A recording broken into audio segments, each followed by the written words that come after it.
Hey guys, tonight we wander through a feverish port in late autumn 1347, where crates of spices lie half rotting and rats scuttle like unwelcome stowaways. You probably won't survive this, but let's be honest, this is the chapter of history that makes your Netflix backlog look like a lullaby. So before you get comfortable, take a moment to like the video and subscribe, but only if you genuinely enjoy what I do here. Post your location and local time in the comments, so I know if you're tuning in from a cozy sofa or a windy rooftop. Now dim the lights, maybe turn on a fan for that soft background hum. And let's ease into tonight's journey together. You step down from a creaking galley at a crowded Mediterranean port, the wooden planks still slick with seawater. Around you, merchants shout over each other, hawking saffron and pepper at prices that make your purse feel insulted. Rats dart between barrels of salted fish, their claws tapping like tiny drumbeats of dread. The year is 1347, and gossip of a deadly illness is spreading faster than any royal edict. People whisper of black boils bursting on skin, of fevers that melt bodies in days, and of coughs that lead straight to the grave. In October of that year, the Black Death caused by the bacterium Yersinia pestis arrived in Europe aboard Genoese trading ships docking at Messina. Historians still argue whether the plague strain originated in Central Asia or China. But whichever route it took, it brought horror none could foresee. Your nostrils flare at the mingled scents of rotting fish brine and unwashed bodies. Fleas hop from decomposing rats onto vacant ankles, carrying their lethal stowaways. You've heard that rubbing onions on doorknobs was thought to keep the plague at bay, or that sniffing aromatic herbs, rosemary, lavender, even juniper, might cleanse miasma from the air. Quirky, right? If only those remedies worked as well as modern Lysol. One merchant swears by stuffing cloves under his armpits. He claims the scent is so potent it scares microbes away. You suppress a grin rose petals stuffed into a leather mask might serve better as medieval air fresheners than true shields against bacteria. A cart rattles down a narrow lane piled high with bundles that once were neighbors. You hear that some victims succumb within 24 hours, their skin turning black as bruises, hence the grim name Black Death. A mainstream fact estimates say the plague killed 1/3 of Europe's population between 1347 and 1351. Yet villagers cling to odd traditions, wearing cat fur necklaces or bathing in mixtures of animal fats and vinegar remedies as sensible as washing your car in molasses. In the distance, church bells toll a mourning rhythm, each clang announcing another soul claimed by this invisible killer. Merchants slam shutters on their stalls as rumors swirl that the illness can leap from ship to shore on wet rope. You wonder if heading inland or scaling the nearby hills might help, but no one knows that fleas riding on rats are the real carriers. Medieval folk blame angry planets or divine wrath. Instead, some astrologers point to a rare alignment of Saturn and Mars as proof that the heavens have turned against humanity. You half expect someone to offer you a vial of plague water, an herbal brew said to burn the sickness from your veins. One apothecary mutters about mercury treatments, a prescription almost as lethal as the disease itself. Through winding alleys, you see households boarded up, a bold red cross painted on wooden doors, alongside the plea, "Lord, have mercy upon us." Inside, families huddle in silence, sealing windows with cloth and vinegar, convinced that drawing crosses in soot and salt will keep evil spirits at bay. The port of Ragusa tried a more systematic approach, requiring all arriving ships to wait 30 days offshore, a practice that gave us the word quarantine. Historians still argue whether 30 days was chosen for religious reasons or pure medical precaution. But in practice, it bought precious time. As dusk falls, torches flicker against soot-darkened walls, casting grotesque shadows that dance like demons. You can almost taste the fear in the air, tangy and bitter. Families line up for meager bowls of gruel, grateful for any subsistence, while fields beyond the town lie fallow. Many peasants are too terrified to tend crops. Some forage for wild roots and berries, risking poison just to eat. One baker grumbles about looting. Even the dead taste good if you're hungry enough, he jokes, though you suspect he means it. Above you, church bells toll, ceaselessly sounding like an army of mourners marching through the night. One bell tolls for a cobbler you once bartered with another for a young mother you saw carrying her infant through the square. You recall the cobbler's laughter, how he teased your boots for wearing holes before his did. Now he lies face down in a communal pit, bound in linen and hidden from sight. You feel a shiver of both pity and fascination. Human beings, when pushed to the brink, can surprise us with either compassion or cruelty. That night, you find shelter in a makeshift hovel, a simple shack with a straw-stuffed mattress. The air inside reeks of damp straw and sweat, and there is no bleach or Lysol to chase away germs. You clutch a lit taper in one hand and listen to distant sobs echoing through empty streets. Soon the plague will spread to Florence and Paris, and no manor or market will escape its reach. Yet even here, flickers of hope appear. A few neighbors nurse sick friends, and monks chant prayers for mercy. In the darkest moments, small acts of kindness shine brightest. As you drift toward restless sleep, you realize that medieval Europe stands on the brink of transformation. Social structures will fracture and reform. Laborers will demand higher wages when so many lords and serfs have vanished. New guilds will emerge to care for the afflicted. The very way people think about death and faith will shift. For now, though, you keep your rose-petal mask within reach, ready to defend against both fleas and despair. You settle in for what promises to be the deadliest chapter of human history, your thoughts drifting between dread and reluctant fascination. You trudge through a maze of narrow alleys, recalling that rose-petal mask you clutched at dusk, your makeshift defense against miasma, or so you thought. Tonight, you peer beyond superstition, grappling with the invisible assassin named Yersinia Pestis. Medieval minds see only rotten air and divine wrath. You, however, sense a subtler menace hitchhiking on every flea and scurrying rat.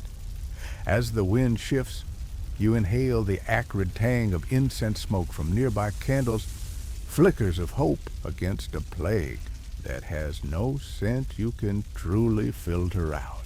No physician or barber surgeon can explain bacteria. Germ theory lies centuries ahead. Instead, doctors scribble notes in Latin attributing the pestilence to bad air rising from the earth's bowels. Many clergymen assert it's God's punishment, a fiery chisel, chiseling sin from souls. Yet one fringe remedy surfaces: tie a live chicken to your neck so its warmth draws the fever away. Sure, if the chicken survives the night, you'll at least wake up to 3 eggs. You chuckle, but also shudder. If only that worked as well as a modern flu shot. You remember the streets of the port where rats boarded merchant ships like unwanted passengers. Fleas tiny as pinheads hitch rides on rodent backs, then transfer to human hosts when their rat buffet runs dry. Mainstream fact today, we know that Yersinia pestis, a bacterium identified in 1894, is primarily transmitted by flea bites, causing bubonic plague in lymph nodes. Yet medieval towns teemed with what you'd call disease vectors. Historians still argue whether the initial outbreak stemmed from pneumonic transmission spreading person to person via cough or from these rat-borne fleas. Some chroniclers insist the plague leaped straight from human to human in a lethal fog of infected droplets. Others point to infested ships docking at Mediterranean ports. In the marketplace, you spot a vendor flogging protective amulets, necklaces of carved bone said to ward off pestilence. One particular seller hawks plague stones, porous rocks soaked in vinegar. The idea is to place coins in holes filled with vinegar so you never touch money directly. You raise an eyebrow recalling how you paid for your last loaf of bread with a blob of ashes and a suspicious sideways grin. Next time, perhaps, you'll just trade your shoes. At least they smell bad enough to scare off fleas. A local barber surgeon beckons you into his tent, promising a cure through bloodletting. He plunges a lancet into your arm, collecting crimson droplets into a bowl. The theory: remove the corrupted blood and fame will follow. You stifle a wince as you imagine swapping limbs with the chicken at Neck of Hope cure. At least the chicken might cluck reassuringly. You feel the blood drip through your fingers. Modern doctors call this practice dangerous. But here, it's considered cutting-edge medicine, like subscribing to a brand new streaming service that always buffers. Elsewhere, a herbalist mixes herbs, rosemary, marigold, and yew to concoct a plague cocktail. The pungent brew resembles a swamp in a bowl. You peek at the mixture, cautiously sniff, and almost lose your lunch. The herbalist insists burning this potion at dawn will cleanse your home of pestilential vapors. You muffle a laugh at the idea of ambushing bad air with smoldering yew, as if the plague would just pack its bags and slink away. Yet crowds believe it, tossing handfuls of herb ash into the street. Little do they know that beyond herbs, nothing can outpace a flea that has already bitten your foot. To think your great-great-grandchildren will have something called antibiotics to treat this, what a time to be alive in theory, if not in person. You overhear a curious debate among town elders. Should they burn all clothes of confirmed victims? Some propose a massive bonfire stacking bedding rugs and gowns like a royal pyre. Others argue for quarantine. Instead, lock the needy in pest houses at the edge of town, far from the populace. Historians still argue whether earlier implementation of such tactics could have staved off the initial surge. The pest house, or pestilence hospital, turns out to be a wooden ward, brimming with wailing patients, each one a walking testament to medieval misunderstanding. The hospitals, often run by religious orders, offer bread broth and a prayer, little realizing that isolating the sick might slow the spread if only fleas didn't sneak back into town. Despite lacking microscopes, some clever observers note that towns with more rats seem to suffer worse outbreaks. They blame miasma, but you recognize a kernel of truth rat infestations correlate with plague severity. You glimpse a rat flailing across a field as it flees a cat toxic slowed by bubonic boils. In rare cases, villagers kill the rat's entire brood, thinking that bloodshed of rodents is sufficient. Yet here's a quirky tidbit. Some households actually kept a rat as a pet, believing that loving a rat brought immunity. They stroked its fur, spoke to it at supper, and offered it tiny scraps of ale, just as modern people might cuddle a therapy dog. Whether that bond kept them plague-free, no one really knows. Maybe they just lived in a clean cottage with fewer fleas. Sunset falls, and you join a midnight vigil in the church courtyard. Torches flicker, highlighting a brass basin of rosewater. Townsfolk dip cloth scraps into it, wrapping waists with pouches filled with juniper berries. You wonder if the real cure isn't herbs, but a sense of control.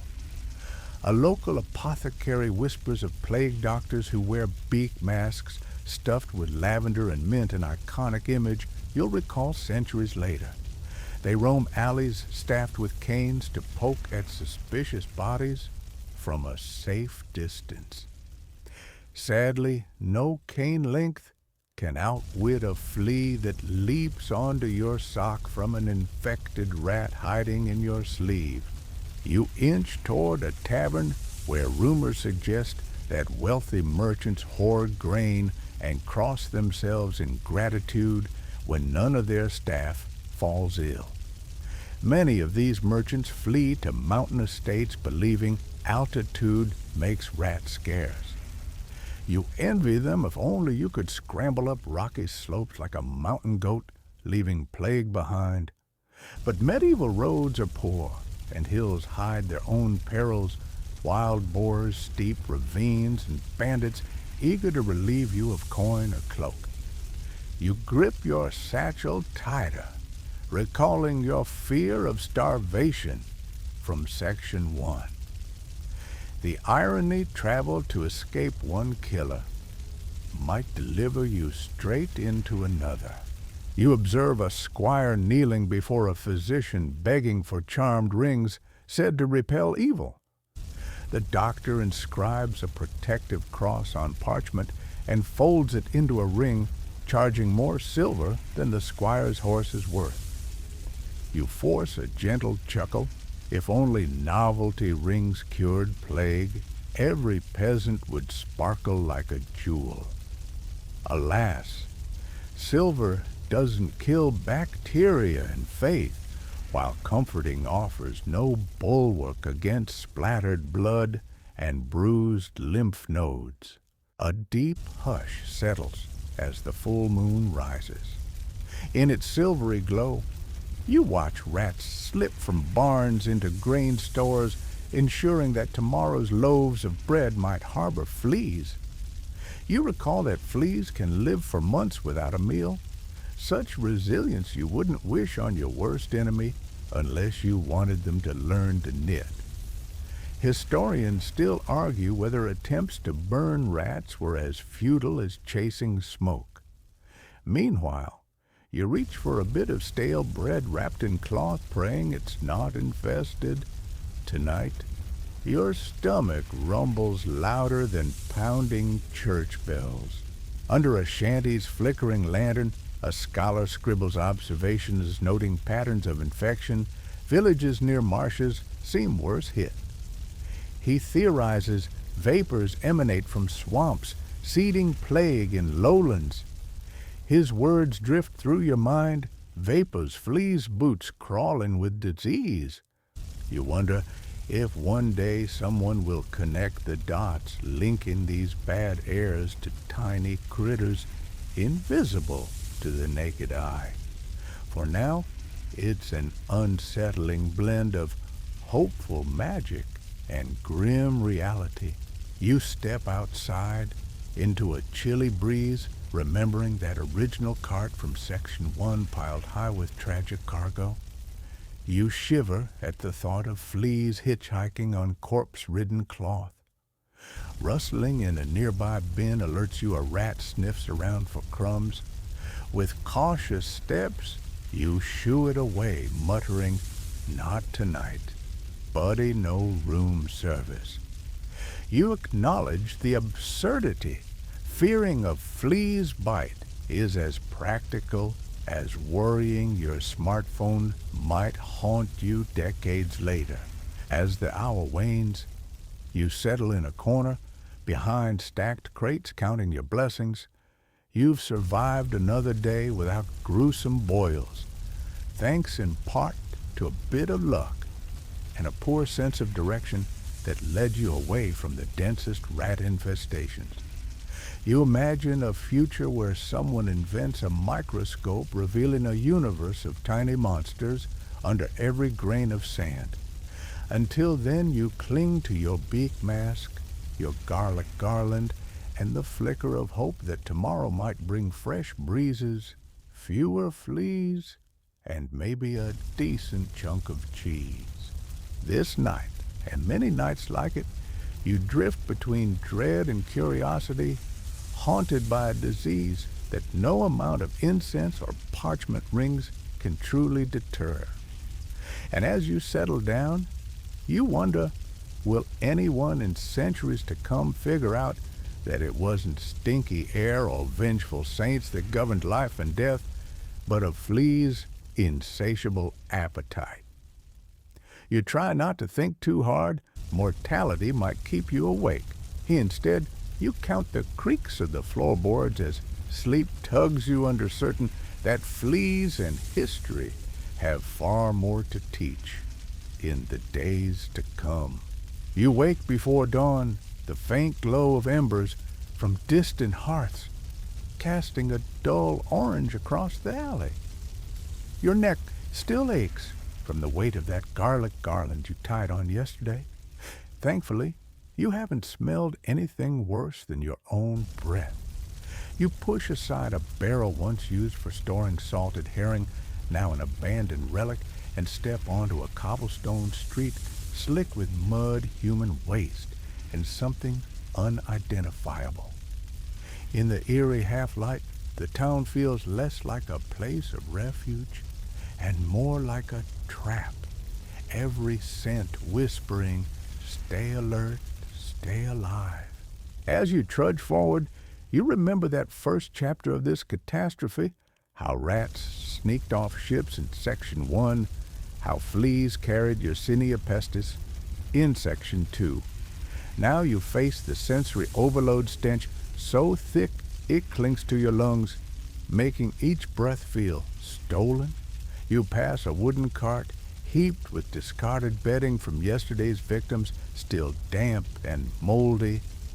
A dog, gaunt from hunger, sniffs at the bundle and recoils, then laps at a puddle that smells like someone forgot to take out a year's worth of cheese rinds.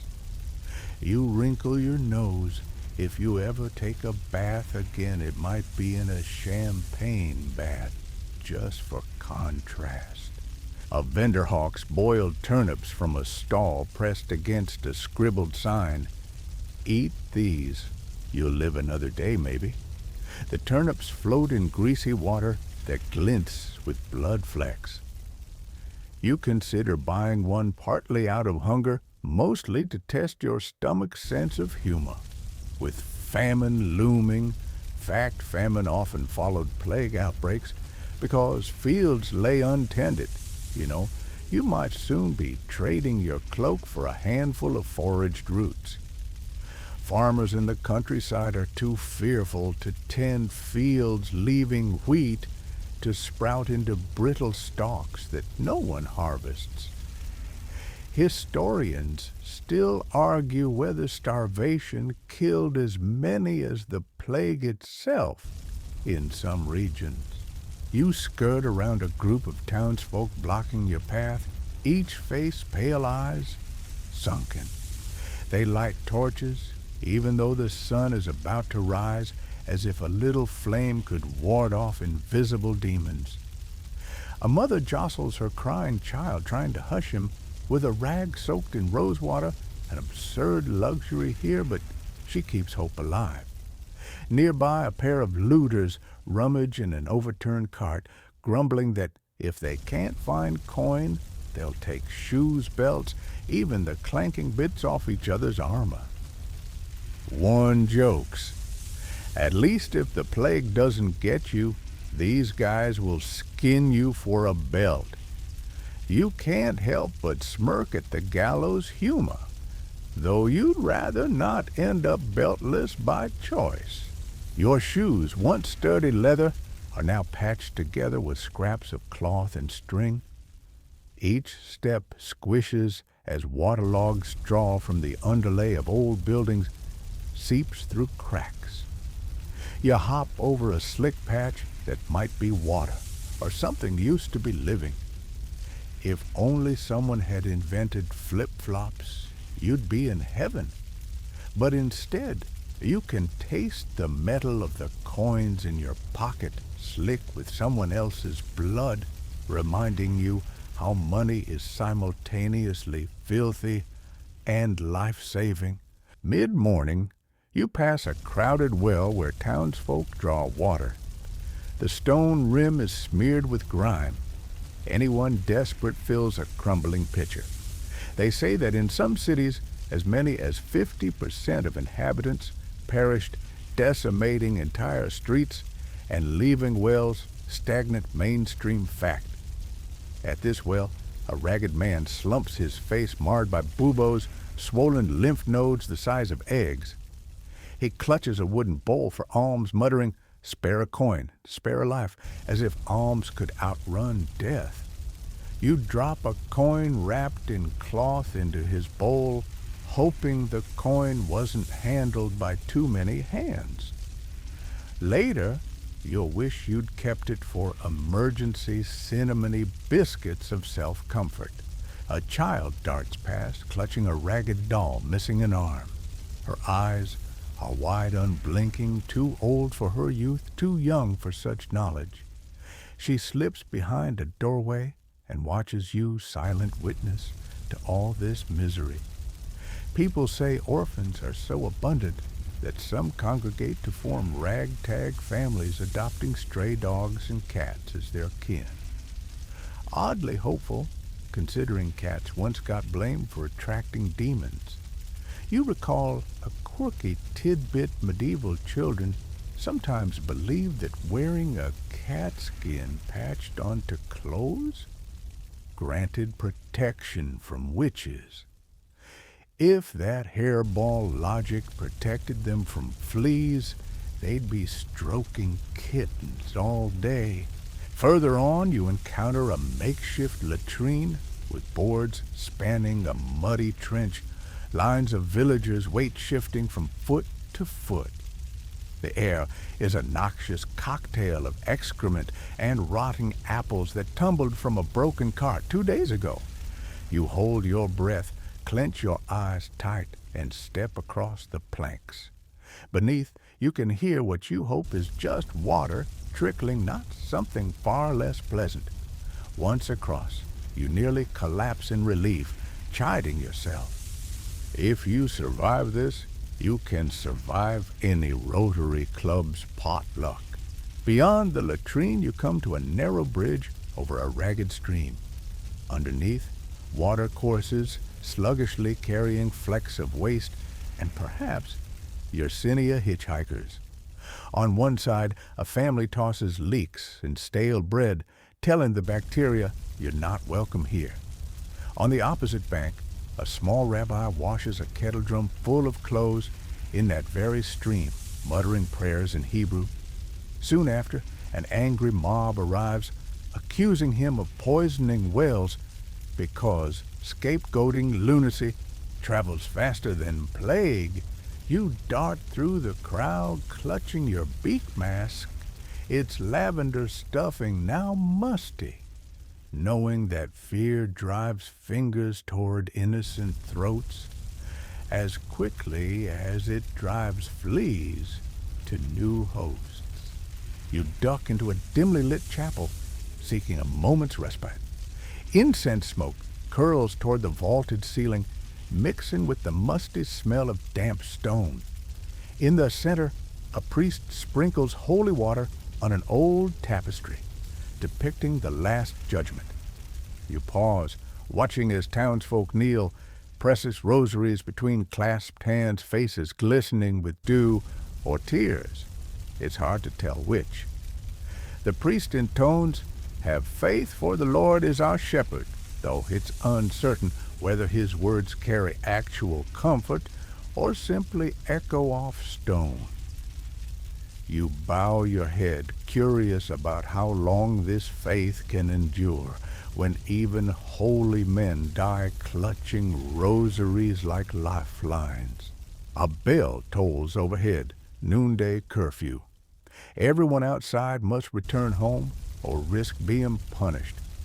You glance at your satchel still full of half-rotten bread and a leather pouch of dried herbs. You're grateful for herbs, if only because they make you smell less like despair. You recall that in Section 2, some claimed tossing marigold petals into wells would keep people safe. Now petals float on the surface of that blackened lagoon of a well. It's debatable whether petals repel fleas better than garlic repels mosquitoes. But in this world, any semblance of ritual feels like an anchor. You head down a side street where a lone chimney still emits a thin wisp of smoke, sign of a family that hasn't yet succumbed. A thin woman peers out a shutter, her face smeared with soot hair plastered to her scalp from sweat. She offers you a cup of warm water. It's a gesture so basic it almost brings tears. You accept, gulping it down gratefully. She asks you to pray for her husband, a blacksmith who's been bedridden for days. You murmur a quick prayer, hoping divine intervention hasn't hit its monthly quota. Mainstream fact parish records confirm that many clergy died alongside parishioners, leaving churches empty and faith-tested. Historians still argue whether the collapse of local church structure accelerated social despair. You move on, noticing how several homes have scrawled red crosses beside their doors, signaling plague victim inside. The symbols look like warnings: turn back, or you may never return. Yet a beggar steps from one such house, staggering toward you, pleading for bread. You hesitate. Was that door just 5 steps from death itself? Nevertheless, compassion pings at your chest. You drop a crust of bread from your satchel into his hand. He devours it, moaning, "Bless you, stranger," as if bread is manna. You press on, dusting ash from your palms, ritual or habit. You're not sure anymore. At dusk, you pass a butcher's shop, whose shutters are nailed shut, owner too fearful to risk slicing meat for customers. The lingering smell of cured ham wafts through cracks, taunting your appetite. You reflexively rub your beak mask, just as useless here as it was on the boat. Yet at least it gives a sense of protection. Outside the shop, a pamphlet posted on a decaying board lists symptoms of plague in neat Gothic script. It warns of fever delirium and black boils oozing pus. Pleasingly, the pamphlet also includes a quirky illustration of a skeleton smoking a pipe, a bit of gallows humor, to remind you that death can come with dark levity. You chuckle despite yourself, imagining that skeleton offering you a toke while you try to breathe. Night deepens, and street lamps, wooden torches stuck in iron brackets, flicker uncertainly. You duck into a narrow courtyard where a group of survivors gathers around a small fire. They pass a crust of bread and a tin cup of watered-down wine. One man recounts how he found his entire family dead at dawn, piled on the floor in a chilling tableau. Another woman jokes that if fleas can rise from this plague pit, maybe they'll come up as angels in the next life, so she's kind of hoping for an ascension. You laugh, grateful that humor can still bloom in such grim soil, but suddenly feel the chill of peril creeping along your spine. As you prepare to sleep beneath a ragged awning, you reflect on the day's assault on your senses. The stomach churning smells, the sight of hollow-eyed children, the clamor of church bells signaling more deaths. Yet amid this squalor, you've glimpsed generosity, bread shared, prayers, whispered tears shed. Tomorrow, you'll trudge these streets again, facing the same cacophony of smells and sounds. For now, you clutch your tattered satchel, your makeshift mask, and the memory of that woman's hospitality letting them lull you toward a fragile sleep, hopeful that in this land of despair, small kindnesses still flourish. You wake to the faint, familiar scent of vinegar mixed with stale straw and realize your throat is sore from last night's cough. Your beak mask sits askew beside you, the lavender stuffing flattened into an afterthought. Stepping into the dawn, you find the town's healers already setting up shop-quack doctors and folk remedy vendors hawking cures that range from borderline brilliant to outright bonkers. You know you need something, anything to stave off the plague, even if it smells worse than yesterday's turnips floating in greasy water. After all, when death lurks behind every door, you're willing to try nearly anything short of swigging rat bile straight. A short distance away, a self-proclaimed doctor of universals has pitched a striped tent decorated with painted skulls and crossbones, hardly the energy of a modern health clinic, but you appreciate the branding he waves you in, insisting this is where true medicine meets celestial wisdom. You raise an eyebrow at his title. Anyone who claims universality probably also thinks their mother-in-law makes an excellent plague prevention potion. Still, desperation nudges you forward. Inside, he jabs a lancet at your arm, blood soaking into a pewter bowl. Bloodletting, he explains in a hoarse whisper, removes the corrupted humors and allows fresh humors to flow. You wince as crimson droplets pool, thinking of how a modern doctor would call this potentially fatal. Yet here it's considered cutting edge. Mainstream fact bloodletting was indeed a prevalent medical practice for centuries, with physicians believing it balanced the four humors, blood phlegm, yellow bile, and black bile, even though it probably weakened patients further. Historians still argue whether any benefits were due to placebo effect or sheer willpower.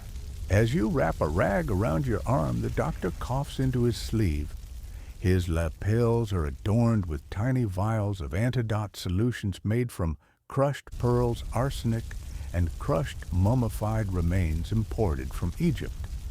You blink, powdered mummy.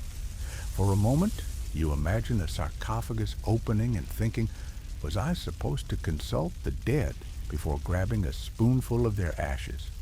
Quirky tidbit, medieval apothecaries often sold unicorn horn powder, actually pulverized narwhal tusk, believing it could neutralize any poison.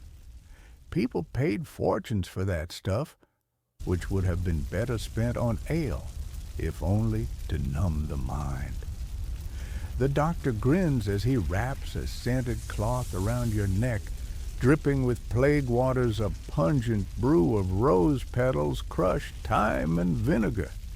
He assures you it will ward off bad air. You wonder if it wards off friends too, because the stench is potent enough to clear a tavern.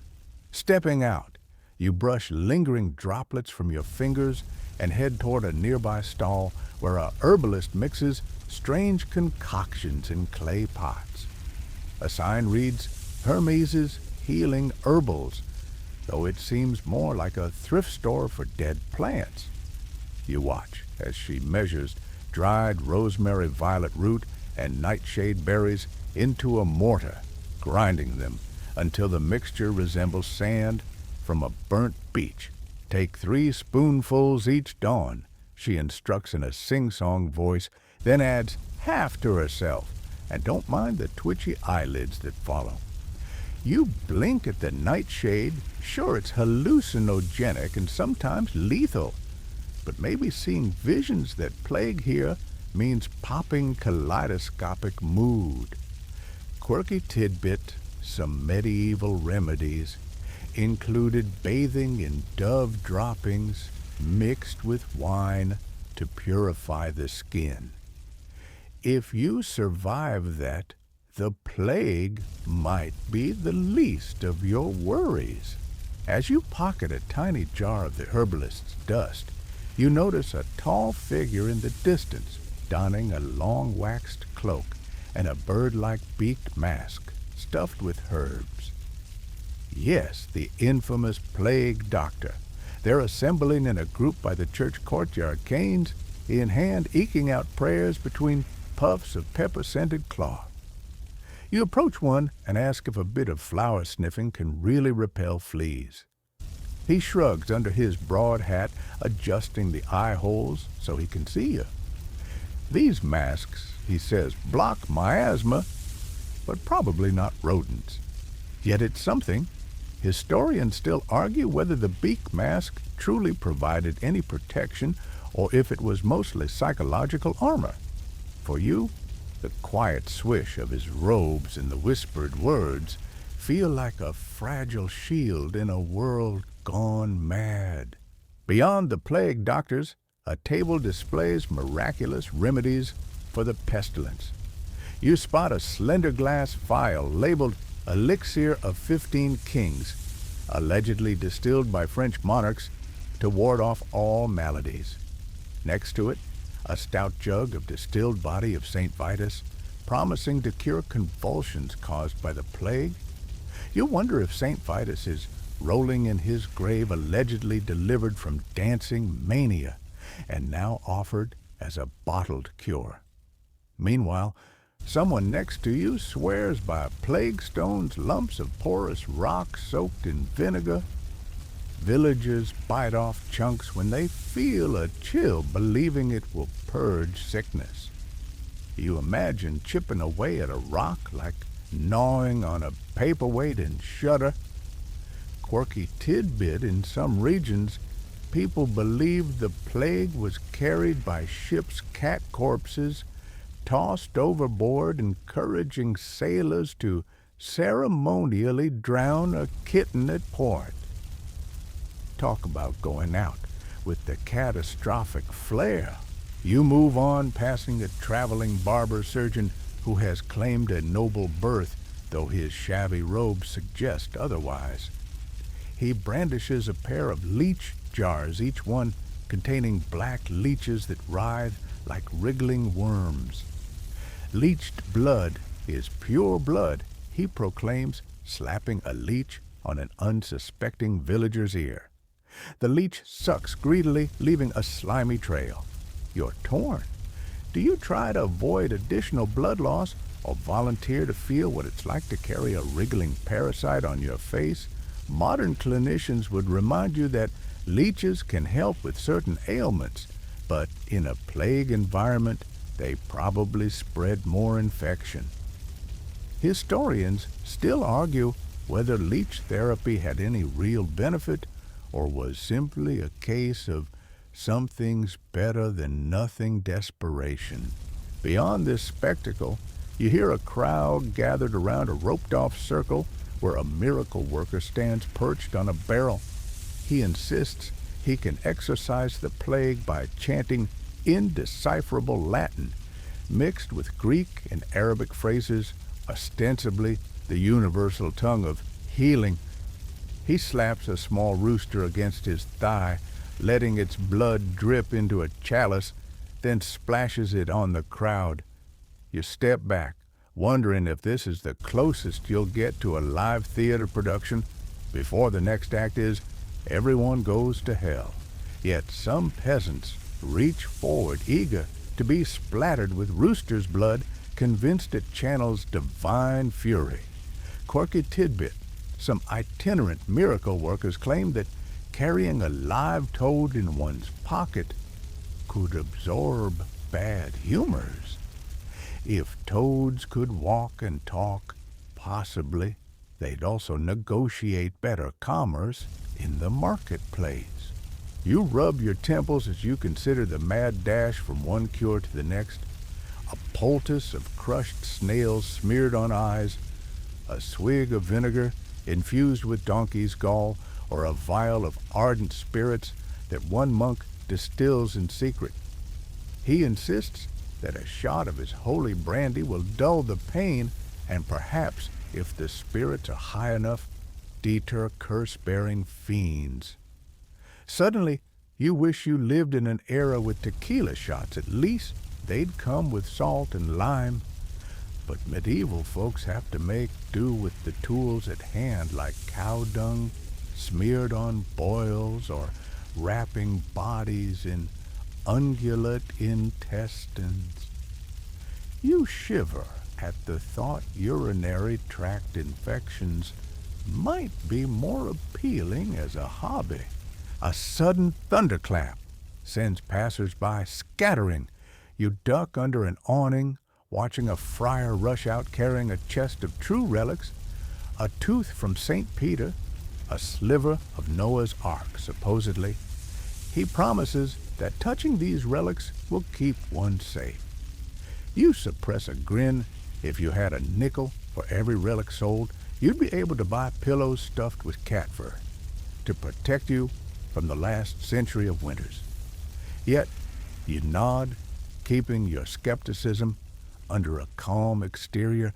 Any glimmer of hope, even if shrouded in superstition, feels worth examining. As noon approaches, you stumble upon a makeshift plague hospital tent, staffed by orderlies wearing robes heavily scented with juniper and cinnamon. They feed patients a gruel made of roasted oats, goat's milk, and crushed juniper berries. Mainstream fact hospitals run by monastic orders offered basic sustenance and rudimentary care, though mortality rates remained high. You watch an orderly smear a poultice made of onion and bread onto a patient's groin, trying to draw out boils. The patient moans, eyes plastered shut in agony, yet cannot deny the relief that warming layers bring to sore flesh. Historians still argue whether these pestilence hospitals slowed the spread or simply gathered the sick to die in communal rows. Some say they were acts of mercy. Others say they became super spreader hotspots in disguise. You slip away before an attendant offers you a chance to sign up as a vessel of mercy, who tends to the worst sufferers. The smell inside is overpowering sweat vomit, and the coppery tang of fresh blood mingle into a scent no incense could banish. You rub a finger under your nostril, wiping away a speck of unidentified spittle. Tonight, you'll dream of a world where scholars argue about whether leech therapy or plague doctors' masks were the greater folly. Until then, you twitch at every whisper and take solace that at least your coin purse is still heavy enough to buy another wisp of hope from Hermes' herbals. Before departing, you offer a prayer, whether to God, fate, or angry fleas. You don't really care, asking for just a few hours of uninterrupted breathing. You tighten the leather strap beneath your chin, securing your mask and garlic sprig for another round. You wonder if any future traveler will faintly hear the echo of this cacophony and think they really tried everything. You step out of sight as the midday sun burns off the mist, leaving only the faint possibility that one day science will unravel this nightmare. Until then, you'll navigate a patchwork of vinegar gargles, bloodletting bleedings, and cure vendors, never quite sure if you're saving your life or signing a ticket to a more bizarre demise. You slip out of the makeshift pest house tent before midday shadows stretch too long, clutching your satchel and tightening your beak mask as you head toward the town's outer gate. You've heard the watchman sound the curfew bell at dusk, and you half expect to wind up locked in a filthy alley if you miss it.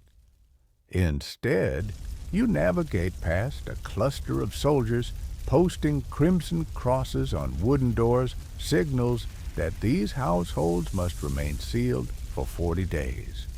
Quarantine has arrived like a grim dinner guest you can't politely ask to leave.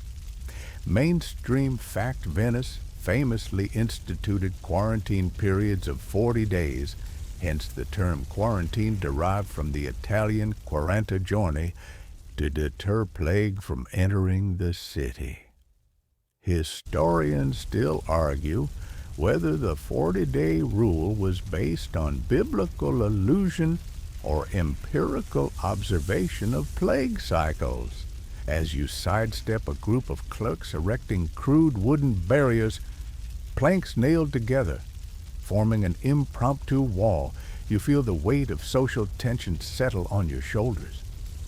Beyond these boards, neighbors peer through slats, seeing only the dim glow of candlelight and hearing muffled cries.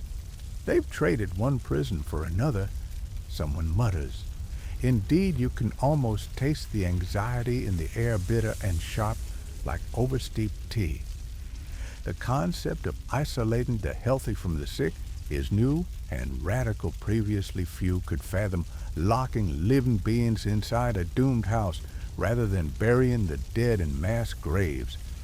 Yet here, public health measures reshape life, dictating that if a single family case emerges, the entire dwelling goes under guard. Guards stand ready to shoot any rat that tries to escape or any desperate resident that tries to bolt. A soldier waves you onward, checking for the yellow badge sewn onto your garment proof that you've tested negative twice in the last week. You remember how in Section 2, people relied on vague theories of miasma rather than bacteria. Now health boards scribble names in ledger books, tracking every cough and tallying fevers like modern accountants. You present your certificate parchment scrawled in Latin with wax seals, and they nod, letting you pass.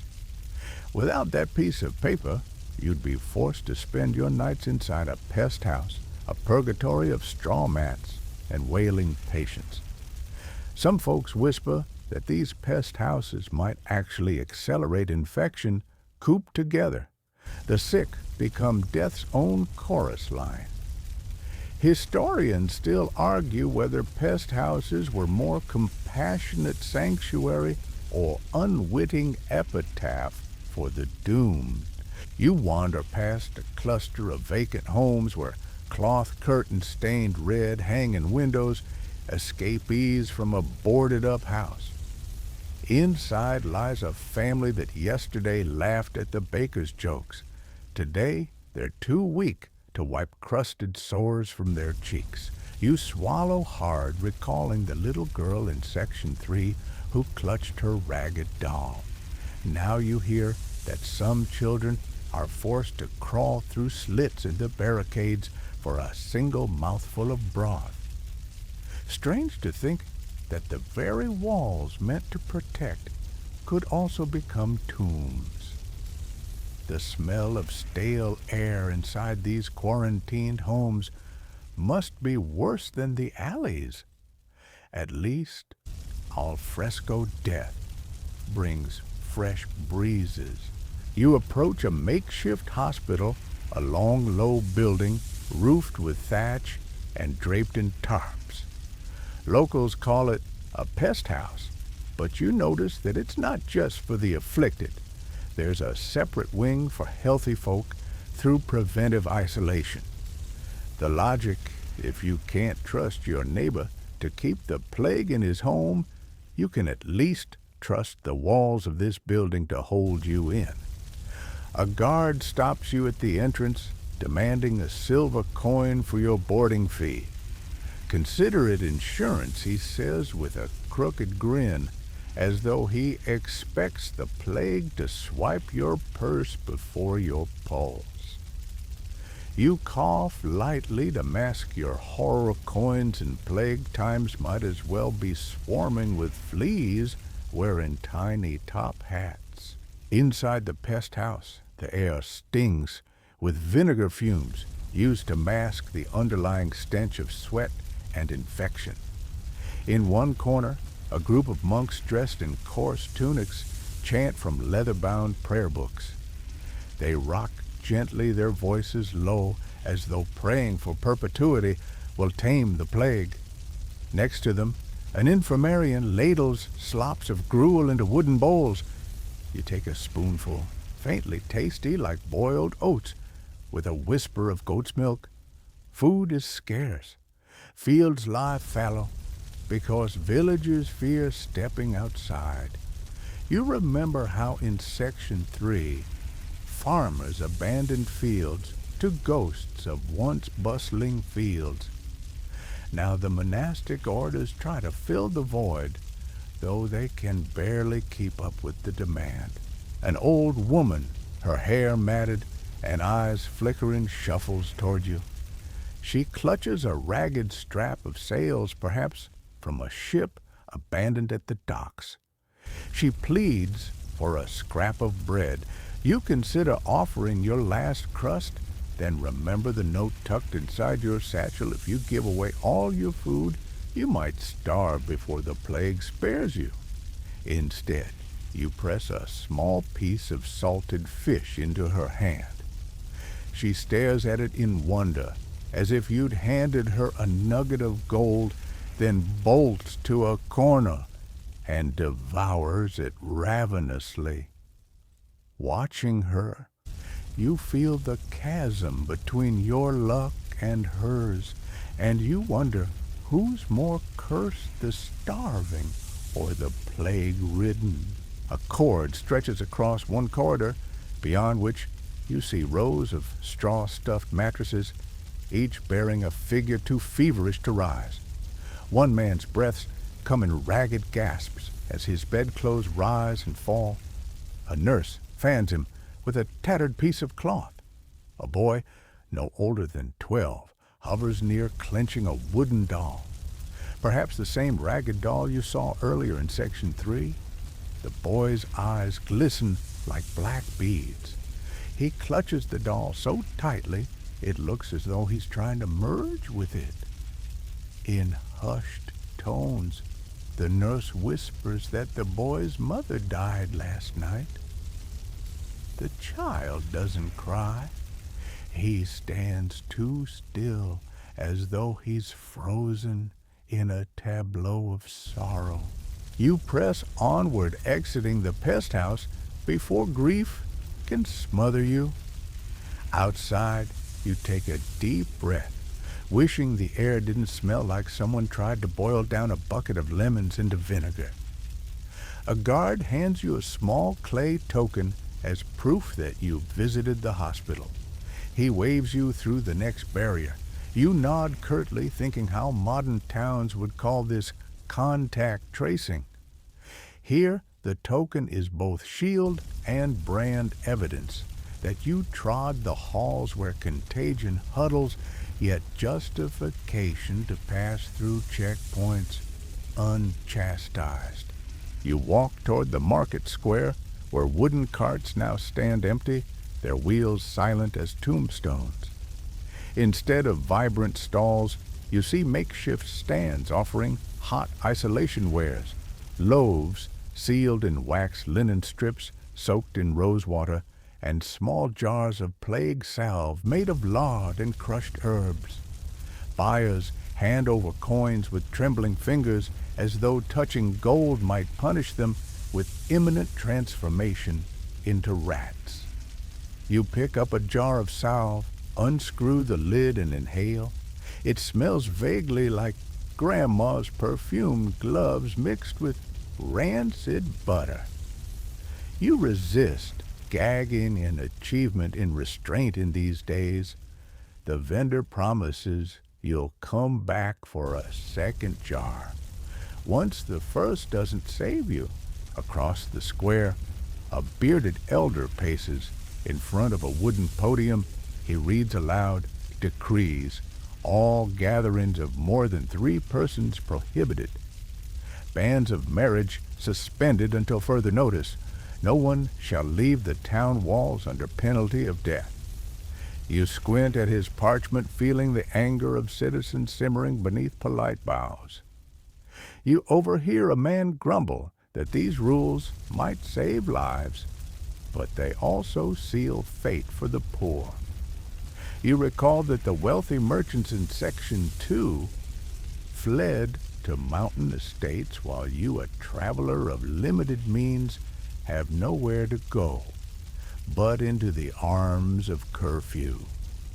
One can debate whether a strict quarantine crushes spirits faster than the plague ever could. A clamor erupts when a bell rings an alarm for breaking quarantine. A woman flees from a quarantined alleyway dragging a sack of grain behind her. Guards rush shouting. She is defying the laws of health. She shrieks that her children are starving inside those walls, that no one has delivered them porridge in days. You watch as a guard slaps a piece of paper onto her forehead, a notice reading, "Suspected breach, immediate quarantine." The guard shoves her into a cart bound for the pest house. Her wails slice through the afternoon calm, reminding you that despair is an ever-present companion, sometimes louder than the church bells. You wander toward the outskirts, where a cluster of ramshackle cottages serves as a lazaretto, a quarantine village cut off from main roads.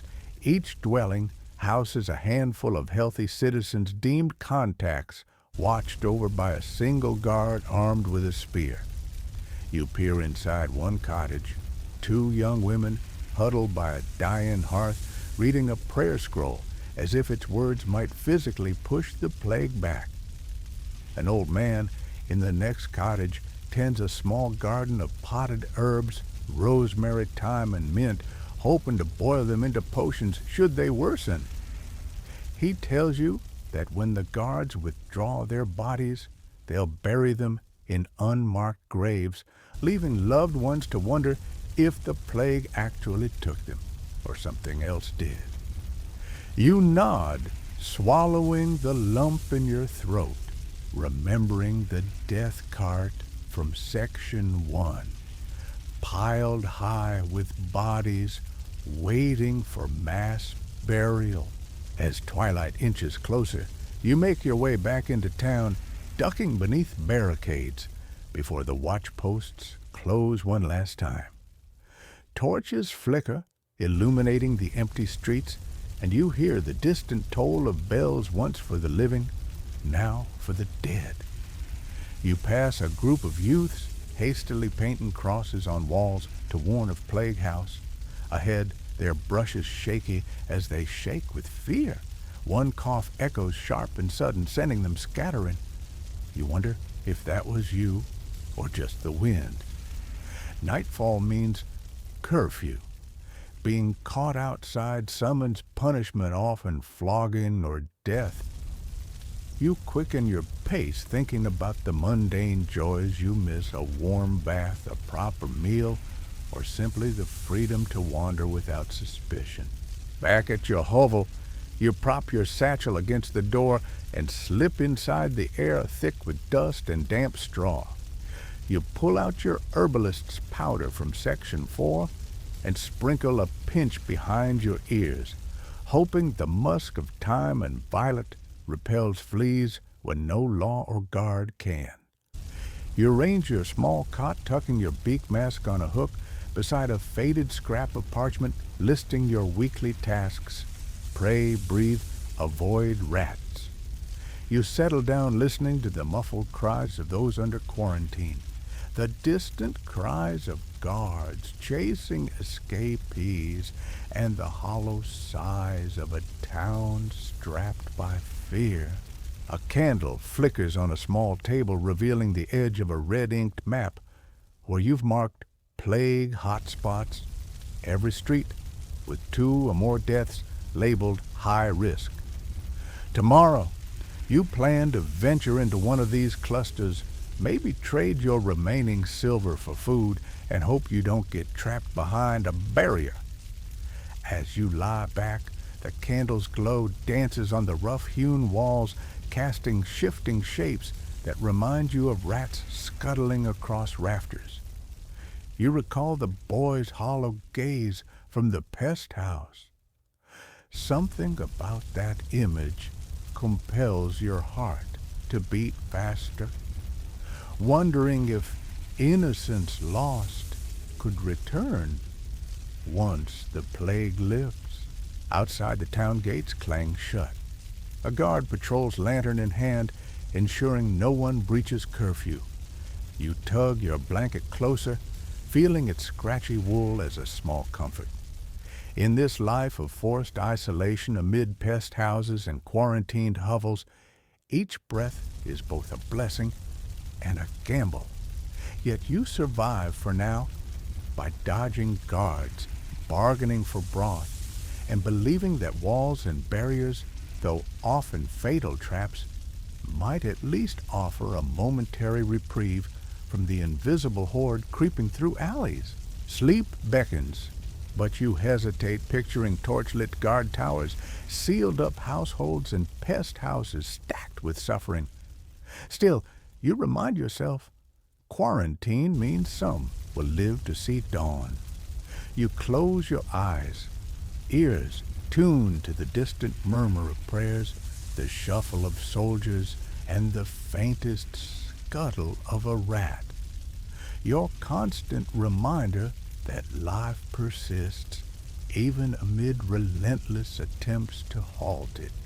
You wake to the faint tinkling of a bell, the melody drifting from the church tower like a hesitant invitation. The dawn sun filters through shredded tapestries, painting mottled shapes on the dusty floor where you've slept beside crates that once held salted fish. Today is a day of supplication processions, prayers, and penitence, where townsfolk believe divine intercession can stem the tide of death. You slip into the street, aware that in Section 5 you witnessed quarantined homes behind boarded doors. But here, outside the main cathedral, devotion takes on a life of its own. As you approach the square, you see the faithful gathering, men in coarse tunics, women clutching rosaries, and children barefoot with dresses ragged at the hem. They stand before a makeshift shrine constructed of wooden pallets, draped in stained linens, adorned with a weathered statue of the Virgin Mary. Fresh cressets of oil-soaked rags flare, sending tendrils of smoke into the cool morning air.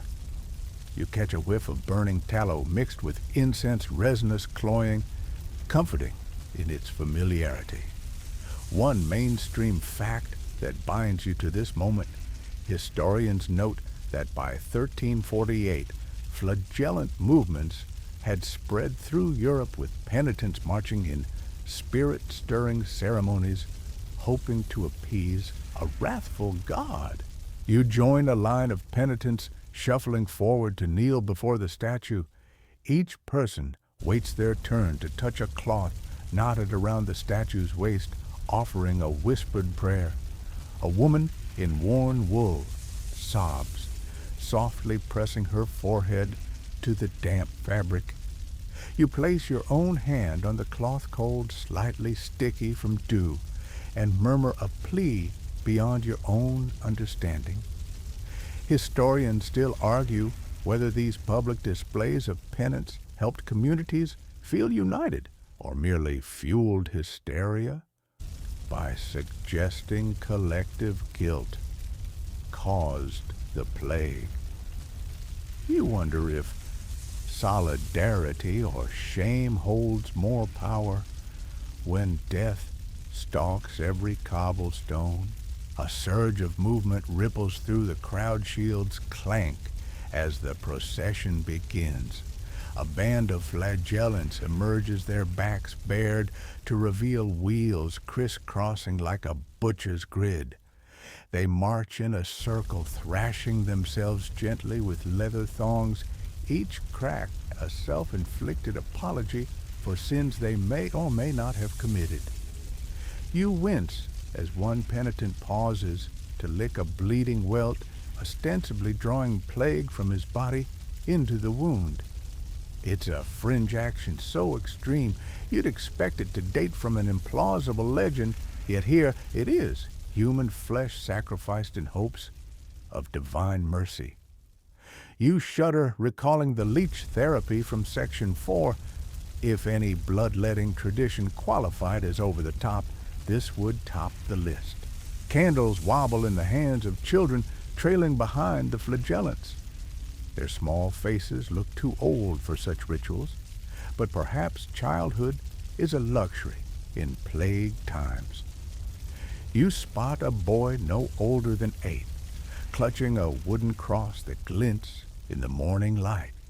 He's reciting the Lord's Prayer under his breath, each word weighed by solemnity. You offer him a nod of respect. His faith feels both heartbreaking and remarkably resilient. A quirky tidbit: some flagellant groups believed that chanting Hebrew psalms, albeit incorrectly pronounced, had greater efficacy than Latin or the vernacular. They recite lines that sound more like a song than prayer, hoping that ancient syllables carry extra potency. As the procession rounds the corner, you follow, weaving through side streets coated in mud and detritus. Townsfolk lean from shuttered windows to watch hands clasped as if to halt invisible evil. You catch glimpses of expressions: anguish, fervor, weary resignation, all anchored by the shared goal of earning divine favor. A priest atop a dray truck raises a crucifix high, shouting, "For our sins he gave his life, for our souls he shall bring us peace." His voice echoes against stone walls, reverberating like a solemn promise. You feel a tingle in your spine, half believing this communal cry could rouse miracle. The procession stops before the mayor's stone house, where a shrine to St. Roch, patron saint of plague victims, stands. The mayor, draped in crimson robes, descends a narrow staircase, his face pale but resolute. He sprinkles holy water on the crowd, and you step forward to catch droplets on your upturned palms. Behind him, a pair of bell ringers toll half moons on the large iron bell, each clang a call to repentance. You swallow, recalling a mainstream fact: during medieval plague outbreaks, towns would ring bells at prescribed hours to remind residents to pray. Historians still argue whether these rituals provided comfort or simply broadcast the scale of disaster. Crowds part as a group of women emerges carrying an ornate reliquary said to contain a fragment of a saint's bone. They march, solemnly, veiled heads bowed, as they place the reliquary on a velvet-covered table before the shrine. The women wear uncharacteristically bright scarves, silver threads woven with tiny bells, believing the jingle wards off evil spirits. You smile at this fusion of practicality. and superstition bells might startle rats too, had they been part of the remedy. A nearby elder mutters that if the bells don't chase foul spirits away, at least they give tradition a reason to survive. You kneel once more, eyes closed, reciting Hail Marys, begging protection for your family and neighbors. As you whisper the final words, a sudden gust rattles the statue's linens. Leaves swirl at your feet as if the wind itself joins in the invocation. In that hush, you feel feathers of a dove, symbolic, of course, drifting by, though whether it's a true bird or just drifting ash is unclear. Regardless, your heart flutters with a fragile hope, trembling on the edge of belief.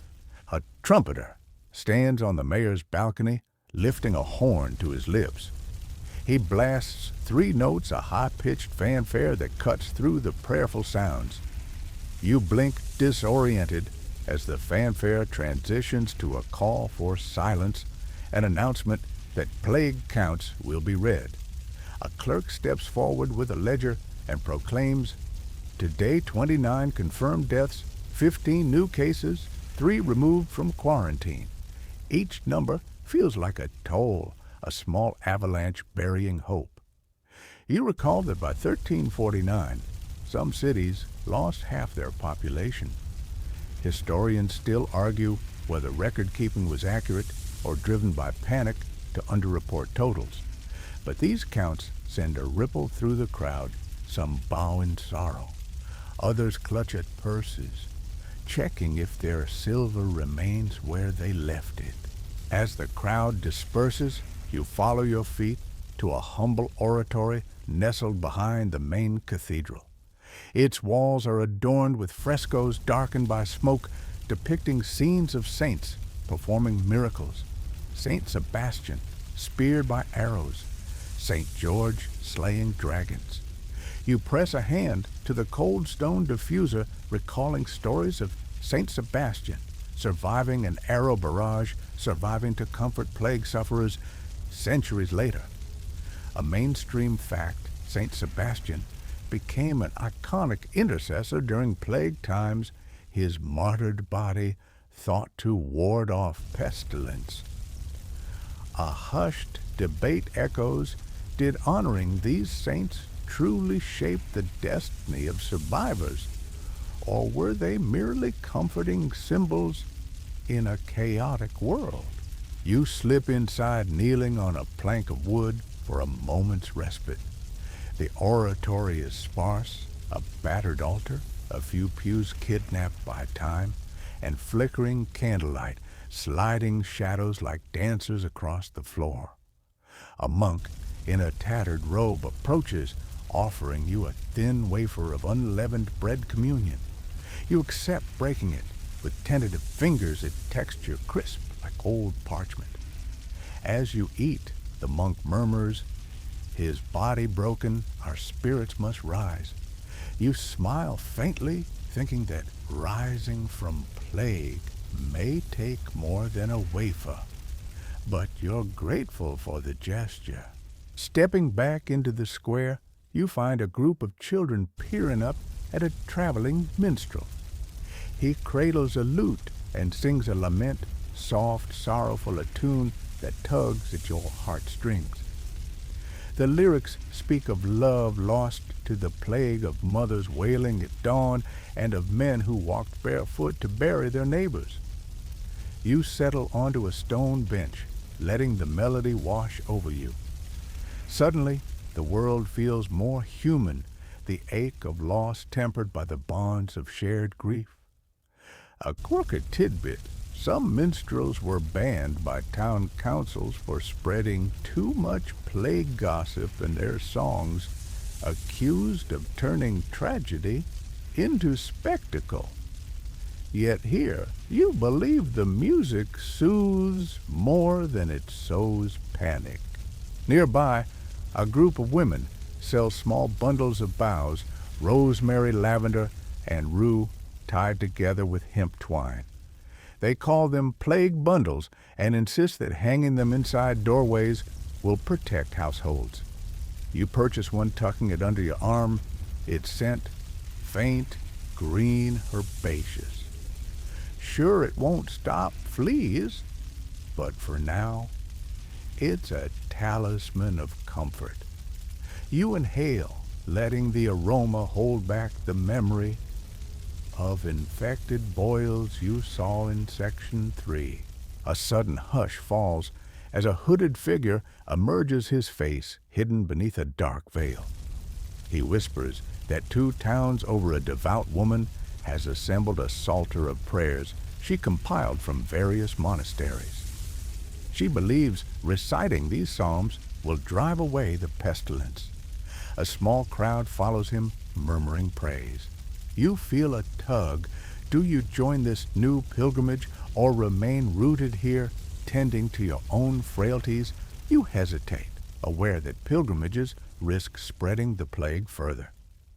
Historians still argue whether cross-regional pilgrimages fueled the second wave, but even here you sense the tension between faith and reason.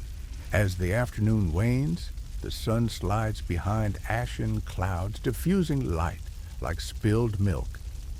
You find yourself back at the shrine you visited that morning. The statue now bears fresh flowers, a sign someone braved plundered markets to bring beauty to despair. You kneel once more, offering a silent thanks for small mercies, a moment's respite, a shared prayer, a cracked but hopeful heart. You notice a child leaving a scrap of bread at the statue's base, a simple offering from a family too hungry to give more. You place a hand on her shoulder, whispering, "May your offering be your shield." She smiles, toothless and resolute, as though innocence survives even this. You slip away before dusk, knowing that along the same streets you'll find carts of bodies and families sealed behind doors, just as terrified as the penitents were hopeful. Yet today's rituals, processions, prayers, and flagellants remind you that even if they can't control fleas or bacteria, they can control their hearts. The clamor of belief, the unity of grief, and the trembling notes of a minstrel's lute all weave a tapestry of resilience. As you retreat to your hovel, you clutch your plague bundle and the taste of unleavened bread, thinking that this patchwork of faith and fear might be as vital as any scent, garland, or salve. Tomorrow, perhaps you'll venture further into the chaos, trading bread for information or sneaking into pest houses in search of human stories. But for now, the echoes of prayer still resonate in your bones, softening the edges of dread. In this world where death stomps through streets, you've learned that ritual, however irrational, can become a lifeline. You step inside, ready to rest, aware that the next sunrise might bring another toll of the bell, another assembly of penitents, another chance to beg for mercy.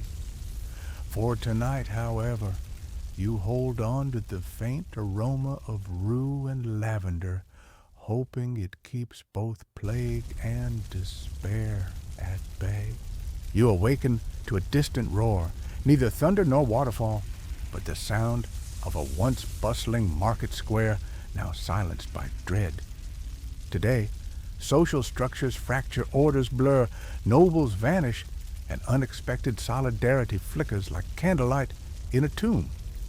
You tighten your cloak and set out, mindful that in Section 6 you witnessed penitents thrashing their own flesh, clinging to faith.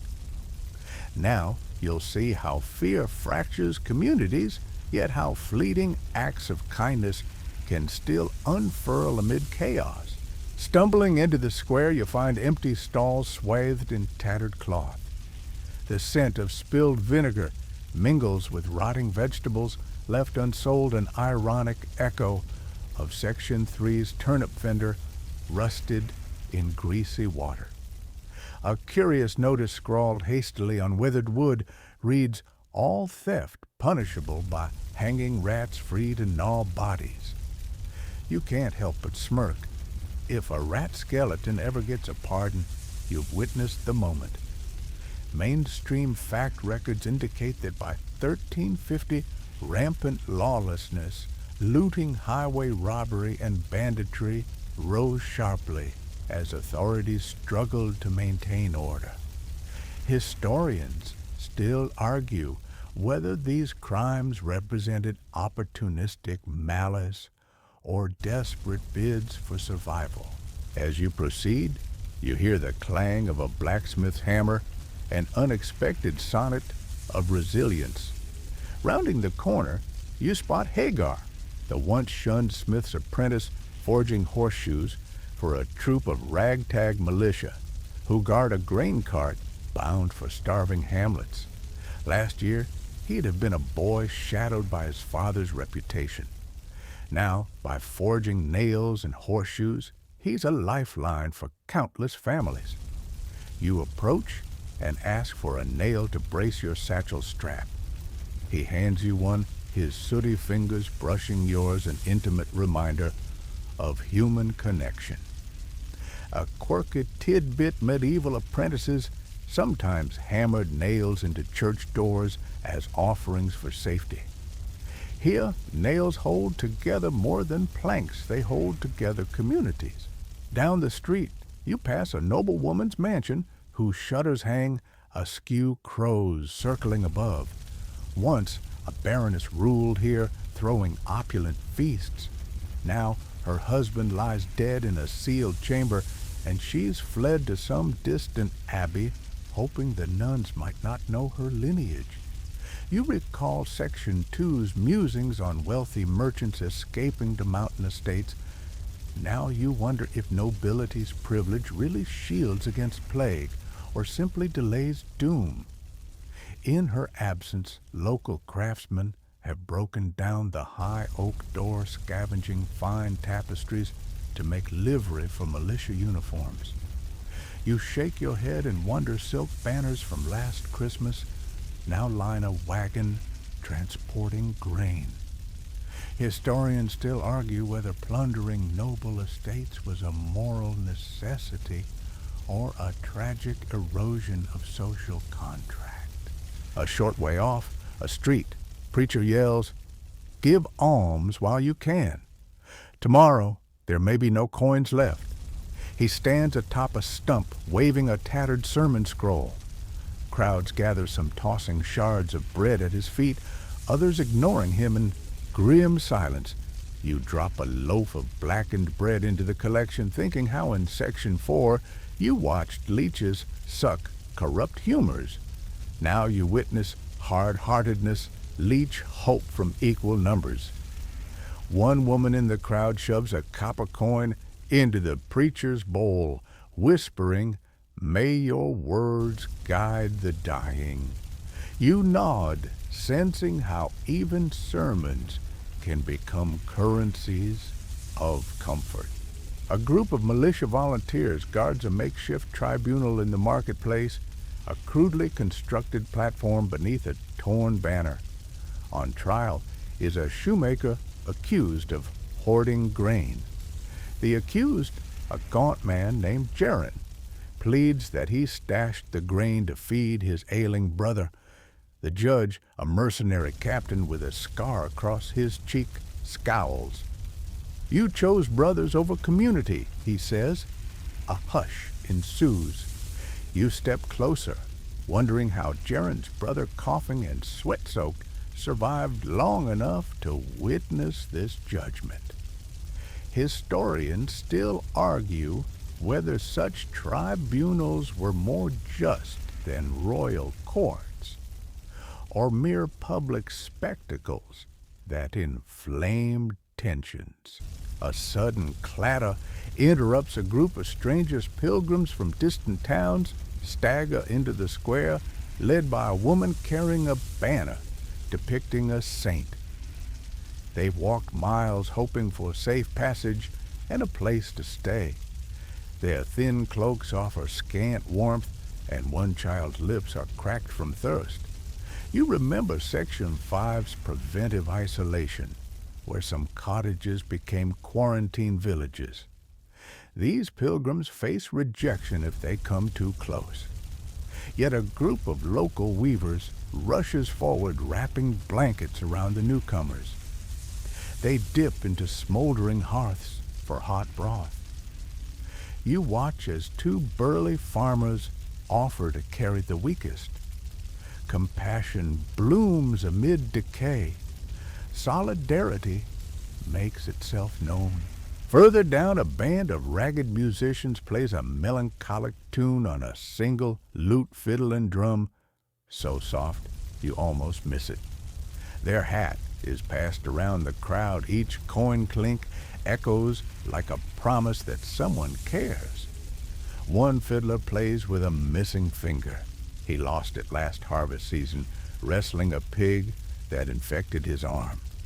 The weariness in his strokes belies a fierce hope, each note bridging despair and determination.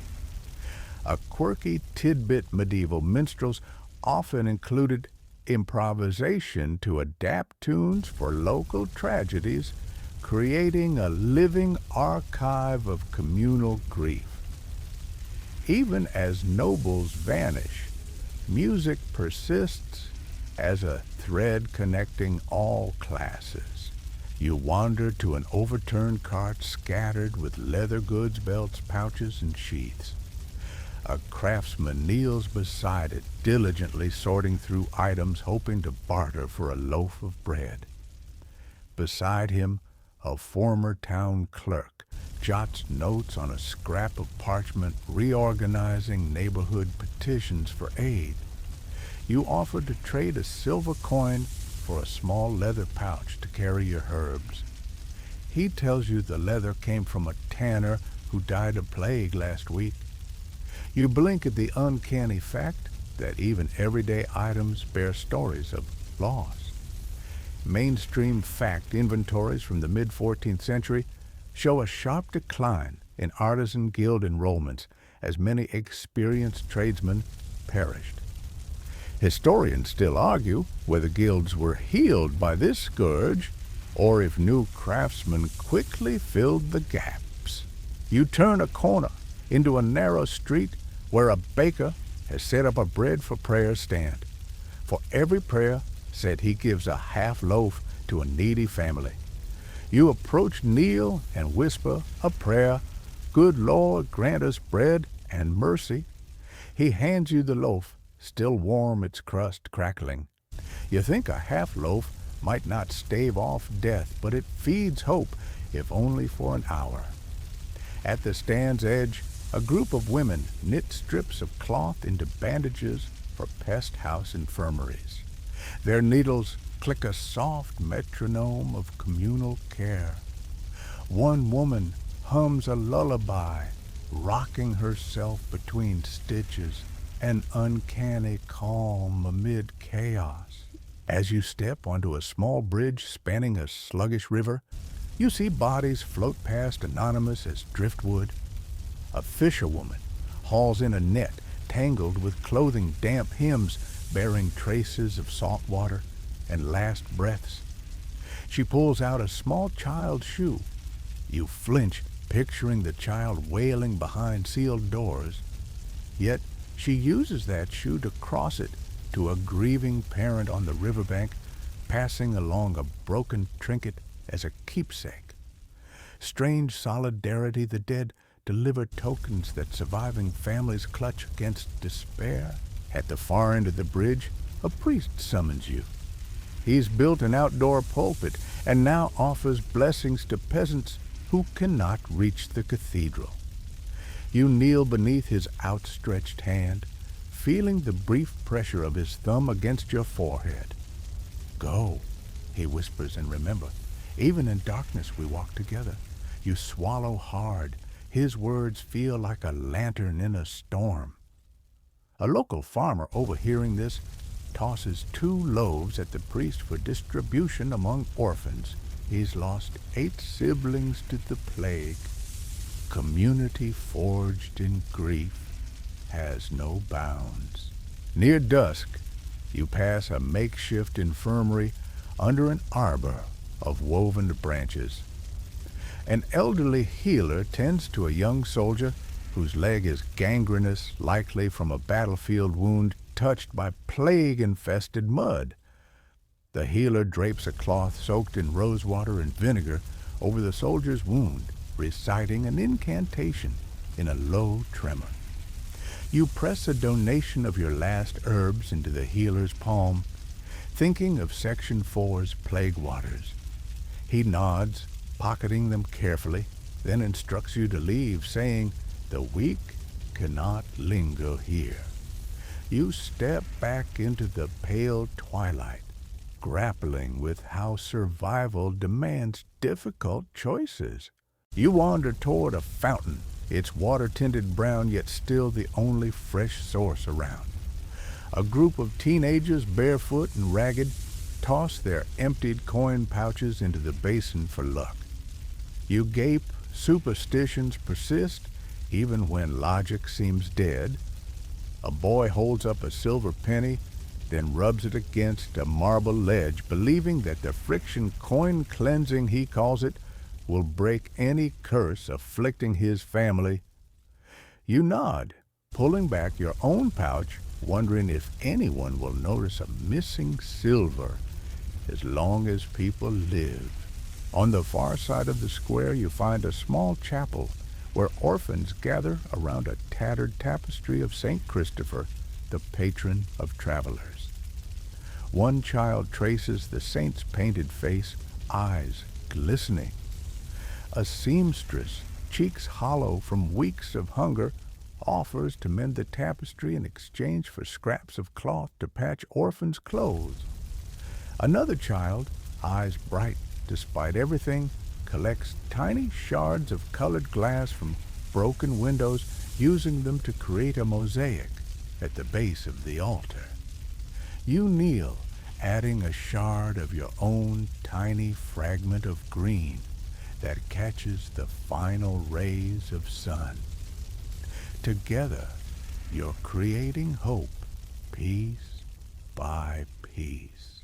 As the final rays of light fade, you make your way to a small square where a traveling merchant sets up a table for free exchange. He's offering cloth scraps, candle stubs, and half-empty jugs of oil in return for stories.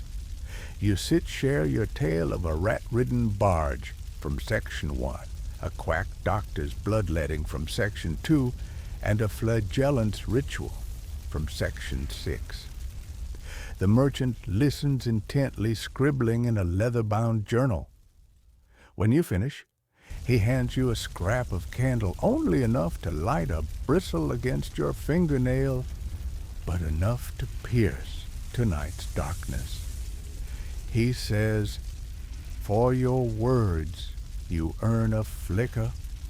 It's the smallest currency yet. It warms your fingers like a promise." You walk back to your hovel, much slower than usual, weighed by the day's tapestry of despair and compassion. Empty homes, seized wealth, and sealed doors stand witness to social breakdown. Yet you also carry a half loaf of bread, a metal nail from Hagar's forge, a tincture from the healer, and stories shared for a sliver of candlelight. You realize that even as bonds fray, new ones weave into being, knitting strangers and neighbors alike into precarious solidarity. At your hovel's threshold, you pause, recalling that tomorrow you'll head toward the fields to forage echoing Section 3's accounts of famine and scavenging. You sense that the kindness you've collected is as vital as that foraged root. As you step inside, you set your half loaf on a splintered table and lean a tanned leather pouch against a stool, its nail gleaming in the dim. You hang the candle stub from a nail in the wall, positioning it to catch any breeze. The candle's promise of light seems absurd, one match against a storm, but you smile. Even a single flame holds power. Tonight, your sleep might be fitful, haunted by images of sealed houses and stumbling orphans. Yet tucked beside your heart is the knowledge that in this fractured world, hands still reach across shattered boundaries. As you lie down, the hush of a town that's lost so much envelops you. Still, you draw comfort from memories of forged nails, shared bread, and a flicker of candlelight. In the swirling darkness, solidarity, however tenuous, becomes your sleep song, reminding you that even when society crumbles, compassion remains the mortar that binds what is left. You step outside at first light, heartsick with hunger that tangles your thoughts like brambles. The day stretches ahead, promising little beyond hunger and dust. Fields that once swayed gold with wheat now lie fallow, their earth cracked and unfriendly. You recall in Section 3 how farmers abandoned their plots, leaving crops to rot because fear made them flee. Now months have passed, and those fields haven't recovered. No hands have tended them since the first tide of plague. Mainstream fact-surviving chronicles record that many regions lost up to half their agricultural laborers, causing harvests to plummet and sparking widespread famine in Thurantafri when the final waves of the Black Death receded.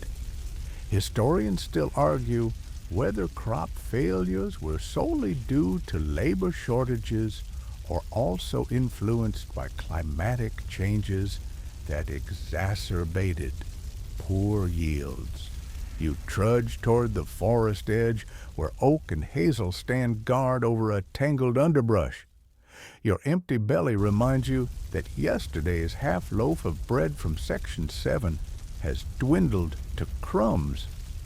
You've resolved to forage for wild foods, roots, berries, and edible greens that sprout in forgotten corners. The instinct to scavenge feels primal, like a dog sniffing for truffles in sun-baked soil. A quirky tidbit flits through your mind. Some villagers believe that eating the roots of mandrake, called devil's apples, grants visions of the afterlife. You're not about to test that theory, losing your mind because you want dinner is a risk even you won't take. You slide through a copse of birch trees' branches, brushing your cloak, whispering in the dawn breeze. Dew-damp ferns tickle your ankles. You pause to inhale the damp, earthy scent of moss, a fleeting luxury since the stench of plague-laden streets still clings to your memory from Section 3. As you pick a handful of sorrel, its sharp lemony tang pricks at your tongue, offering a hint of freshness. You nibble a leaf, wincing at its sour bitterness, and marvel that this once common garnish now tastes like ambrosia. You swallow, thinking that tomorrow you might starve on the promise of feast. Moving deeper, you spot a patch of wild mushrooms nestled beneath a fallen limb. Their caps are speckled and damp, inviting you to harvest. You consider which are edible, recalling that a local herb master once taught you how to distinguish chanterelles from their deadly cousins. Modern people might laugh at your fear of mushrooms, but in your time, a single misidentification spells apocalypse. You pinch a golden mushroom, snapping its stem at the base, and store it in your satchel with care. Another quirky note, some medieval texts recommended cooking mushrooms with wine and salt, sprinkled on a church floor, believing the holy ground would purify the fungus. You imagine a mushroom pilgrimage clattering through hallowed halls. It's enough to make you giggle into your empty cloak. Your stomach growls as midday sun pokes through a thinning canopy, scattering dappled light across a bramble bush heavy with blackberries. Each plump berry bursts in your mouth like sweet syrup, an unexpected festival on your tongue after days of stale bread. You pluck more, tilting your head back to let the sun warm your face, savoring the sensation. Beneath these berries, you uncover nettles pointing upward like tiny green bayonets. With a sigh, you recall a fringe remedy nettle soup believed to boost strength. No fancy pot stands here, just a battered iron pot tied to your belt. You imagine sharing this harvest with a traveling herbalist from Section 4 who'd nod approvingly. You stash nettles as well grateful you learn to wear leather gloves. One slip and you'll scratch your skin raw. A rustling in the undergrowth prompts caution. A hare darts out, its chestnut fur flickering among tangled roots. You track its movement, selecting a hefty stone to hurl. The stone thuds near the hare, and for a painful moment, you worry you've worsened your fate by disturbing its flight. It darts away, leaving you with a bruised arm and the faint taste of fear. Killing game feels like renegotiating a contract with death. If you take life, perhaps you'll get to keep your own. But today, the rabbit remains free, leaving you to scavenge on plant remains. You shiver, maybe a future peasant will argue whether hunting small game or sneaking into abandoned barns for chickens made less noise, but the hare vanishing reminds you that animals sense danger. If only you could whisper to rats as you once joked, "Spare me, friends, I mean no harm." Your path bends toward a shallow stream water, trickling over pebbles worn smooth by time. You kneel to drink cupping cold water in calloused hands. The stream gurgles with life crayfish, clack claws beneath the surface, and minnows flash silver. You dip a torn cloth into the current and wring it over your head, feeling immediate relief as sweat and fear wash away. You muse that modern travelers might scoff at such simple refreshment. But here, this stream is a fountain of mercy. Pulling your satchel close, you consider dipping your breadcrumbs here to soften them. If you're lucky, small fish will nibble the soggy crusts, gifting you protein in exchange for crumbs. As you rise, a sudden chirp grabs your attention. A wren flits toward a hollow oak. You remember a rhyme from Section 2, when birdsong greets your dawn plague's shadow may yawn.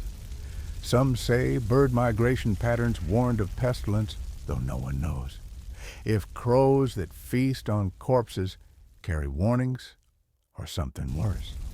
Historians still argue whether animal behavior signaled plague onset, or if it was pure coincidence. You shake your head. If you can't trust your likes and dislikes for mushrooms, can you trust a wren's whistle? For now, the song feels like a blessing. Deeper into the woods, you stumble upon an abandoned cottage, half swallowed by ivy. Its thatch roof, caved chimney toppled, yet a goatskin bag tied to a peg suggests someone left in haste. Inside, you find a wooden shelf holding 2 jars, one of salted fish fillets, the other, of course, oats. You grin heart-lifting.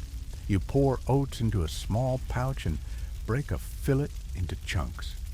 A stray rat scurries across the floor, rickety like a ghost of Section 2's rats, and you prod it away with a stick.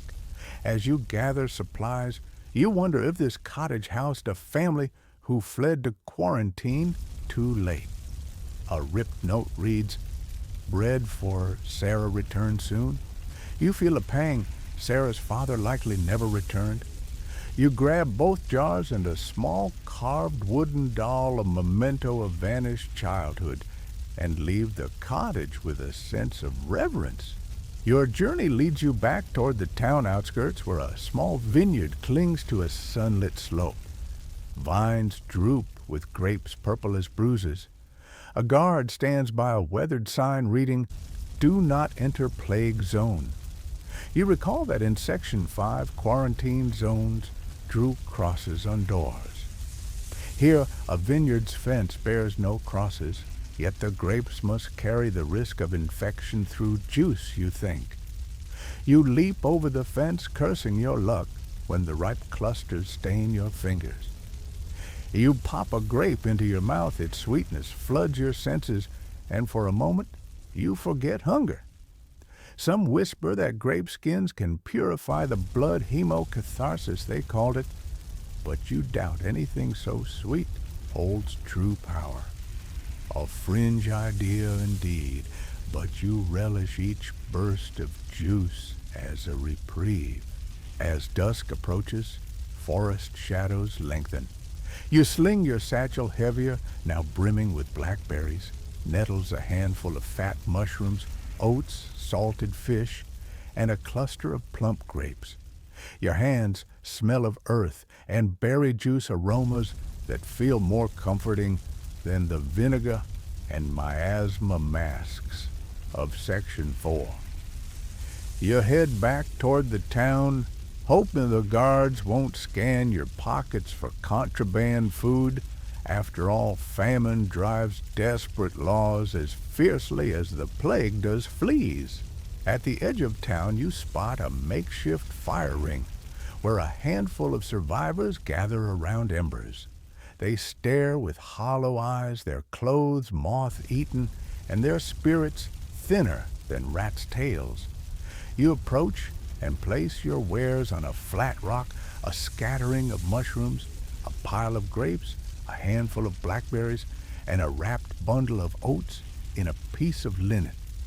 Their heads lift as if they sense an unexpected gift, a banquet in apocalypse.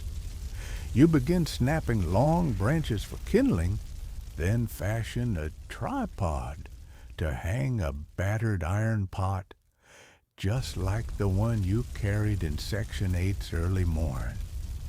You fill it with water, drawn from the stream, letting it heat until steam curls into the twilight air. One by one you drop mushrooms into the simmering broth, then add oats to thicken it. As the scent rises, you marvel at how this simple stew rivals any feast you've known, so much richer than yesterday's turnip broth. You crush blackberries with a wooden spoon, letting their juices swirl into your bowl like a liquid jewel. A woman among the survivors, her eyes blazing with gratitude, asks for a ladle. You serve her a portion, watching her shoulders relax as she devours each bite. A boy beside her finds a grape cluster in your satchel and pops one in his mouth, his face rounding with delight. You nearly choke on your own hunger as you sip the broth, its warmth coursing through your bones. Between spoonfuls, you hear whispered debates. Are you sure these mushrooms aren't poison? He's walked farther than we did to reach us. Trust him. Maybe this stew will chase plague from our bellies. Historians still argue whether foraging truly saved more lives than traveling to distant towns for supplies, or if some folk died from accidentally eating poisonous plants. You can't answer that now, curled beside the fire watching embers glow like fallen stars.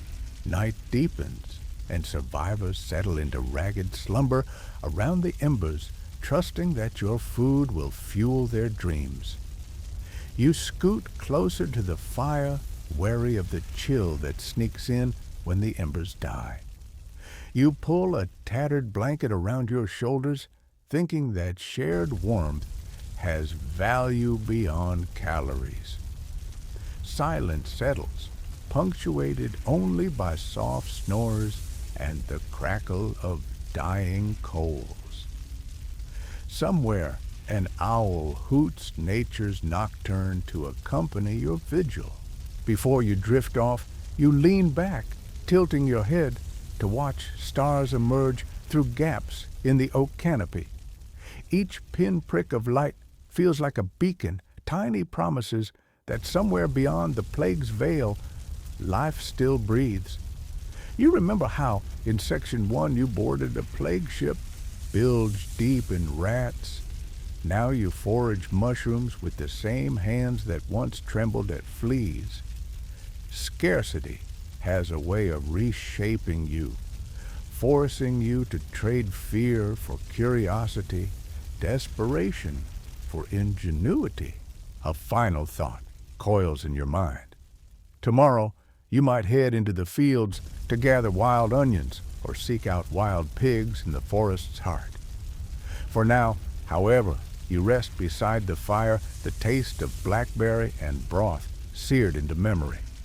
Hunger still gnaws, but your heart is lighter for having shared your harvest. In this world of famine and fear, community is sustenance, and a single stew can feel like salvation. As you close your eyes, embers flicker low, and you drift into dreams scented by nettles, oak leaves, and a promise that dawn will bring another chance to find food, hope, and solidarity. Amid the ashes of the plague, you slip away from the dying embers in the forest and retrace your steps toward the edge of town, feeling the weight of your empty satchel like a stone in your gut. Today, the plague isn't the only force reshaping lives. Economy has cracked open like a field after a storm, and you're about to witness labor and bartering twist into new forms. As you cross the threshold into town, you remember the half-loaf you shared in Section 7, the makeshift stew in Section 8, and how scarcity fueled both fear and ingenuity.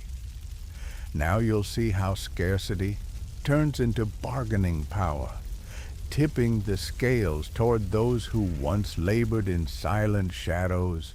The morning air hums with a curious energy. Without a cacophony of merchants shouting prices, the square feels oddly open, yet tense, as though a sleepwalker just awoke to a strange new world. You approach the wharf first, formerly crowded with sacks of grain awaiting transport to distant cities, but now those sacks lie half empty or rotting in the sun. A few burly laborers stand idly by, arms crossed, wiping sweat from their brows. You approach Gawain, a tall man whose muscular arms bulge from his threadbare tunic. He's grumbling into his beard about masters gone 6 feet under, noting that everyone from the ducal estates to the small artisan shops has lost workers to the plague. You pause, noticing a quirky tidbit. Some regions report that peasant women, empowered by labor demand, are demanding their own stalls in the market, something unheard of a year ago. Here, a woman named Ilsa haggles with a grain merchant, bartering a length of homemade linen fabric for a sack of barley. You spot the grain merchant's eyebrows arching. He is clearly unused to this kind of negotiation. Mainstream fact records from 30 to 31 indicate that wages for skilled laborers doubled or even tripled in many plague-affected areas due to severe workforce shortages. Historians still argue whether this wage surge marked the true beginning of the end for feudalism, or if it simply ended when the labor force rebounded in later decades. You sidle up to Ilsa as the merchant grudgingly hands over the barley. The linen is delicate white as fresh fallen snow, quite a luxury in these desperate times. She folds the fabric into a neat bundle, tucks it under her arm, and flashes you a grin that's equal parts relief and triumph. She whispers, "I spun that cloth in 3 days nursing my neighbor's baby while he lay on the death cart." Her words hit you like a hammer. Neighbors die, and suddenly you're sought after for work that would have been worth pennies 2 summers ago. Now that linen is as good as gold. From the wharf, you weave through narrow lanes where workshops once thrummed with hammers and looms. Now some forge shops remain open, their iron workers reaping the benefits of desperate demand. You duck into a small smithy where a blacksmith named Bram hammers molten iron on an anvil. Sparks flick off like glowing embers dancing in midair. Inside, it smells of sweat ash and the sharp tang of heated metal.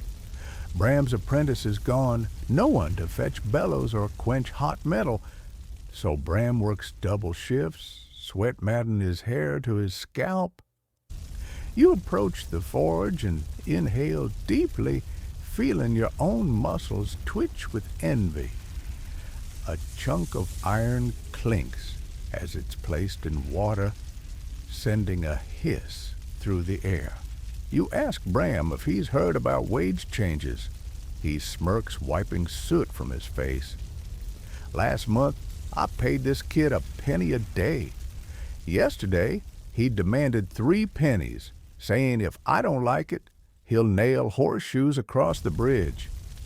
You chuckle, picturing a dozen horseshoes lining the bridge like a spike strip. Bram nods. That's right.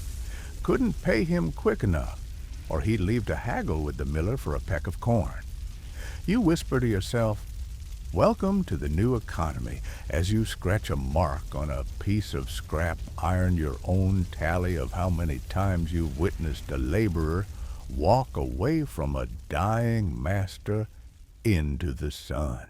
Stepping back into the street, you notice a small crowd forming around a makeshift stall where an older woman hawks plague-era goods. She's selling wooden bowls carved from chestnut perfect for porridge or stew. Patrons approach with coins in hand, offering anything from eggs to scraps of cloth in exchange.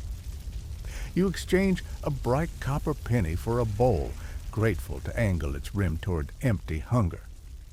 She wraps the bowl in a ragged piece of linen and says, "Finders keepers, this was my daughter's dowry, but she's in a mass grave now, so I might as well trade."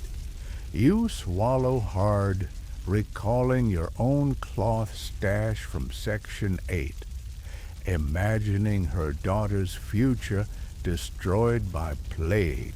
Nearby, a group of farmhands squat around a barrel trading news beans and small wooden crates of honey. A lanky lad tosses a handful of wild garlic into the barrel, claiming it helps chase fleas away. Another cracks a nut, sharing the morsel with the group in exchange for promises to help harvest spring wheat whenever survivors return. You pick up a nut, nodding, bargaining for labor, before planting season even begins. You recall a fringe belief. Some farmhand covenants took the shape of bread pledges where forging a loaf of bread guaranteed future labor, a kind of medieval forward contract. You chuckle, thinking modern bankers would call this primitive, yet here bread is a down payment on life itself. Moving further down, you glimpse a tavern whose signboard reads, "Wages negotiated here." Patrons stand along a low table bargaining for everything from mule driving to fence building. One burly farmer named Olaf offers 2 bushels of oats for a week of plowing. A young craftsman counters 3 bushels and a loaf of rye each day. A hush settles, and you lean in curious whether Olaf folds like an autumn leaf. Instead, Olaf slams his hand on the table, surprising everyone, and settles on 2.5 bushels, plus 1 loaf per day. They shake hands, each eyeing the other as if to say, "We'll meet again next week." You pocket that deal in your mind. Future historians may call this moment the signpost, where common laborers weighed the value of their own toil.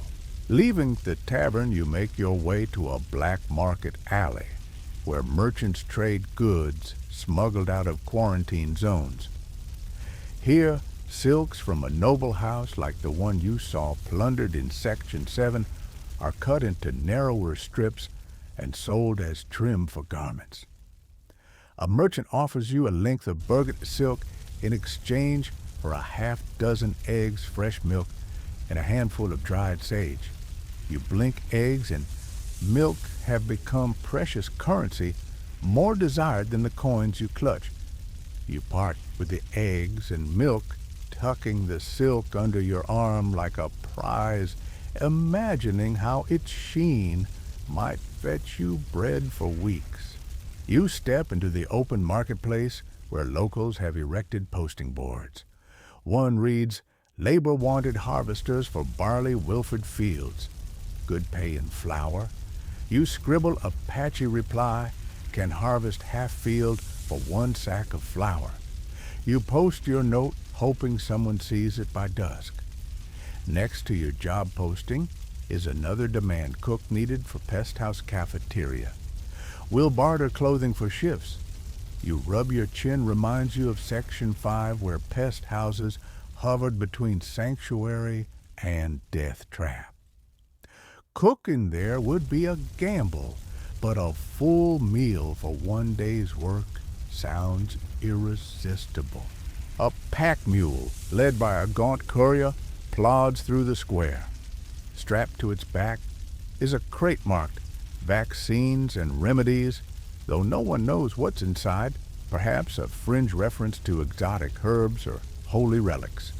In truth, it holds sulfur powder, which some apothecaries swear helps cleanse miasma, and powdered spice known as black pepper from the East, said to bring comfort, if not cure. You approach the courier. His nose is a brilliant red. From cold or fever, you can't tell which. He offers you a handful of peppercorns in exchange for a scrap of aged cheese. You weigh the peppercorns. Its bite might ease your cough, and the cheese will fuel your next day's bargain hunts. You seal the trade, grateful that bartering still feels like a vestige of dignity compared to begging. You wind through a narrow side lane where children swarm a cart of fresh fish, privileged catches from the river you visited in Section 8. The fishmonger offers a small herring for a hairnet made from discarded linen. A girl, hair matted with wood smoke, rummages in her satchel, finding a scrap of cloth. She trades it, beaming with pride. You crouch beside her, whispering, "Careful not to keep it too close to your face, or you'll smell fresh fish at dawn."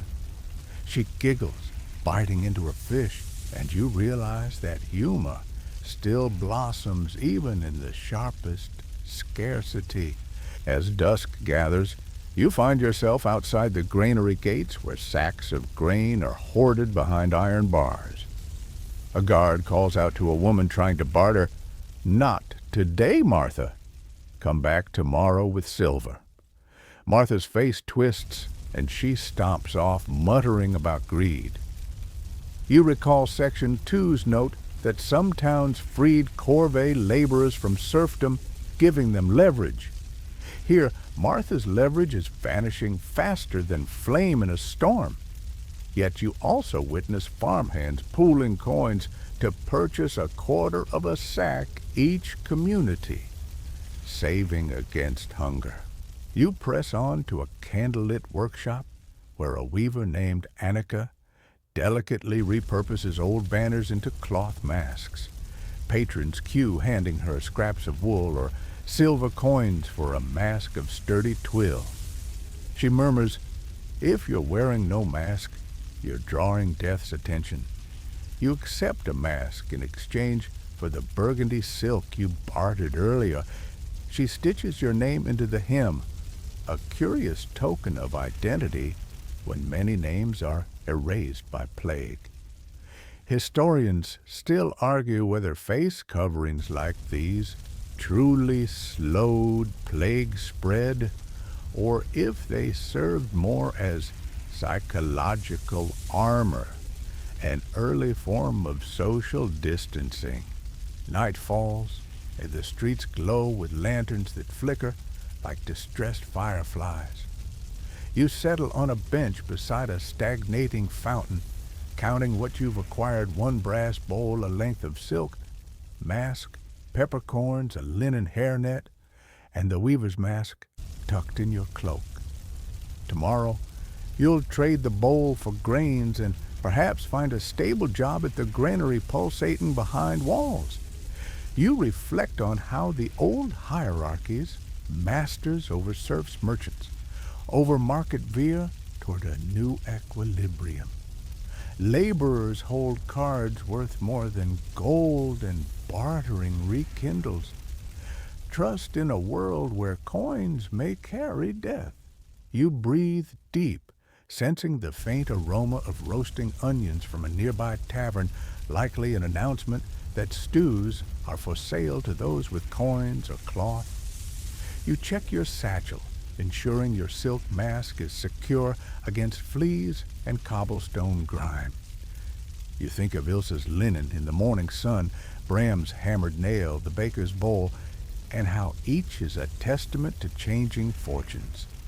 In a world unmoored by plague, your ability to trade, borrow, and labor has become more precious than any stable paycheck ever was. You lean back against the cold stone of the fountain, letting the night's hush weave into your bones. Sleep beckons, but before you drift off, you recall the rumble of distant church bells marking the passing of another day. You mutter a silent hope that tomorrow's bargains yield more sustenance, and perhaps a steady wage, if only for a season. In this fractured era, where economy and life hang by a thread, your only certainty is that tomorrow's dawn will bring new opportunities to barter, to work, and to cling to survival. You awaken to a cold breeze drifting through a cracked window, the dawn light revealing a thin layer of frost coating the edge of your cot. Today, superstition sharpens like a blade slicing through reason as fear propels neighbors to hunt for scapegoats. You tug your cloak tighter, recalling in Section 9 how bartering and labor reshaped lives. Now you'll see how rumors and fear tear at the fragile threads of community, pitting neighbor against neighbor. Stepping into the street, you notice wooden stakes driven into the ground with parchment tags fluttering like tattered banners. Each tag bears a name and a single word: poisoner. Someone, perhaps the town council or a fearful mob, has marked individuals accused of spreading plague by adulterating well water. You remember that in Section 3, a mob nearly dragged a rabbi to the riverbank on suspicion of poisoning wells. This paranoia seems to have metastasized. A mainstream fact during the 1348 plague, entire Jewish communities in cities like Strasbourg and Mainz were accused of deliberately poisoning wells, leading to massacres and expulsions. Historians still argue whether these accusations stemmed purely from ignorance or opportunistic envy. As property changed hands, you turn a corner, nearly colliding with a group of townsfolk dragging a man toward the pillory. His clothes are in tatters, and his face is smeared with ash, an outward sign of penance or a mark of assumed guilt. His chest heaves as he struggles free, insisting he never touched a well. His children wait behind a barricade, faces etched with fear. One woman wails that her father, accused yesterday, was taken from his bed and hanged without trial. You wince at her grief, realizing that blind panic can justify brutality. A quirky tidbit flickers: some villages offered rewards to anyone who turned in suspected well poisoners, sometimes paying in grain that later fetched far higher value. In such a climate, desperation warps both gold and compassion. You hover at the edge of a crowd as the accused is hoisted onto the pillory platform. The bailiff reads the parchment: Sigismund Linden, accused of charnel water. Sigismund begs for mercy, citing his wife's illness as evidence he wouldn't harm her by poisoning wells, yet no plea moves the mob. A child in the front row hurls a rotten apple that smacks Sigismund across the chest. Its putrid odor might be the only thing more offensive than his alleged deed. The bailiff orders the crowd to disperse, but whispers persist. He's the reason our wells run thick with death. You slip away, stomach knotting, as the echo of rotting fruit bounces off stone. Further along, you hear the low murmur of a gathering at the town's old oak tree, a place where villagers claim the boundary between this world and the next grows thin.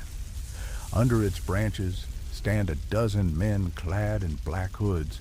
They murmur incantations you can't decipher. You recall from Section 6, the flagellant rituals, people whipping themselves to appease divine wrath. Yet this feels darker, a clandestine sect performing rites meant to summon ghosts or drive away demons. They drape a black cloth embroidered with a skull over their shoulders and dip fingers in a bowl of dark red liquid, perhaps pig's blood or wine, as they trace crosses on each other's brow. A quirky tidbit: some fringe groups believe that performing nocturnal rites under an oak could conjure helpful spirits to protect them from plague. But often, these rituals invited suspicion and fear from neighbors. You inch closer, wondering if such rites truly guard against sorrow, or simply deepen it. An elderly herbalist hobbles by, leaning on a wooden staff carved with symbols of protection, Gamadean's pails, and runic marks meant to ward off evil. Her eyes flash with defiance as she hisses, "Don't let them near you. They'll only curse." You realize her staff carries centuries-old traditions, warding symbols drawn from folklore that predate Christian crosses. A mainstream fact in medieval Europe, apotropaic symbols like the witch marks etched into house beams were common to ward off devils or curses. Historians still argue whether these marks genuinely influenced outcomes or simply offered psychological comfort. You follow the herbalist's gaze to a group of children forming a ring around a shallow well. They toss pebbles into its dark mouth, chanting a rhyme: "Shall you sip, shall you drown, call your plague to this town." Their voices rise and fall in eerie unison, as though teaching the plague how to dance. You step closer, astonished at how quickly folklore seeps into childhood, teaching them to view water, once a source of life, as danger itself. An older child warns you. They say if you peer inside, you see dead faces rising. You lean in, but see only murky water flickering with moonlight remnants. Still, the notion lingers. Fear transforms hope into nightmare. Continuing your walk, you enter a narrow lane where two women stand before a crudely painted sign: Beware the enticers, those who prey on children's spirits. The sign depicts a gaunt figure in a hood, fingers curled like claws. You glance around. The lane falls into shadow, its walls stained with mildew. The women clutch protective charms, pieces of iron bent into horseshoes blessed by a local priest. They press the horseshoes against their chests, muttering, "May no enticer touch our little ones." A quirky tidbit: many believed that iron repelled fairies, witches, or plague spirits, similar to how one might swear by an umbrella to ward off rain. You shiver, noting how everyday objects take on talismanic power when fear tightens its grip. At the end of the lane, a small chapel bell tolls monotonously, signaling midday curfew. Inside, a priest instructs parishioners on purifying rituals. Sprinkle holy water at 4 corners of your home, burn a juniper in every hearth, and recite the litany against pestilence thrice daily. Each instruction resonates like a refrain pressed onto souls desperate for relief. You recall a mainstream fact from Section 6: many priests conducted daily prayers, plague masses to invoke divine protection. Historians still argue whether such mass prayers offered actual epidemiological benefit or simply maintained social cohesion in times of panic. You kneel in a side pew, fingering a string of wooden beads. You murmur the Psalms as directed. Psalm 90, Lord, thou hast been our dwelling place in all generations. A woman near you weeps quietly, clutching a rosary so tightly her knuckles shine white. You lower your head, letting the hush fill your mind. Outside, the wind picks up, rattling the stained glass windows in a tremor that sounds like distant thunder. The curate's voice drifts, reminding the faithful to cleanse your doorways thrice nightly with vinegar and salt, lest the devil's breath find entry. You tilt your head, a blessing or command. You decide to slip away before they assign you soul-cleansing duties. Outside the chapel, the wind carries a call of crows convening on a roof ridge. The birds' jet-black silhouettes resemble malefactors perched to judge, and you recall stories of corvids feasting on plague victims, then vomiting tainted flesh, a grotesque rumor that spread from village to village. Desperate folk believed crows whispered secrets of impending death, calling in patterns like a cryptic code. You shrug, thinking modern scientists might laugh, but here, such beliefs lure guns and pitchforks more swiftly than logic ever could. Your path curves toward a modest dwelling with its door nailed shut. Scrawled on the wood in bold red strokes, birthplace of witches. You suppress a shiver and glance around. No smoke drifts from the chimney. No children appear at windows. No prayers drift from within. A solitary cat, black as a wine-dark evening, curls at the doorstep, green eyes fixed on you. You approach, remembering a quirky tidbit. Medieval superstition held that witches could transform into black cats to sneak into homes. You step back, heart pounding, at the thought of crossing paths with something unseen. Yet perhaps it's just a cat, seeking warmth, still better to keep your distance. Down the street, you spot a group of women sharpening stakes, ash wood tipped with iron nails. They practice thrusting motions toward imaginary foes. You ask one what they prepare for. She spits. For those caught practicing black arts, plant them here, light the beams, and watch the flames.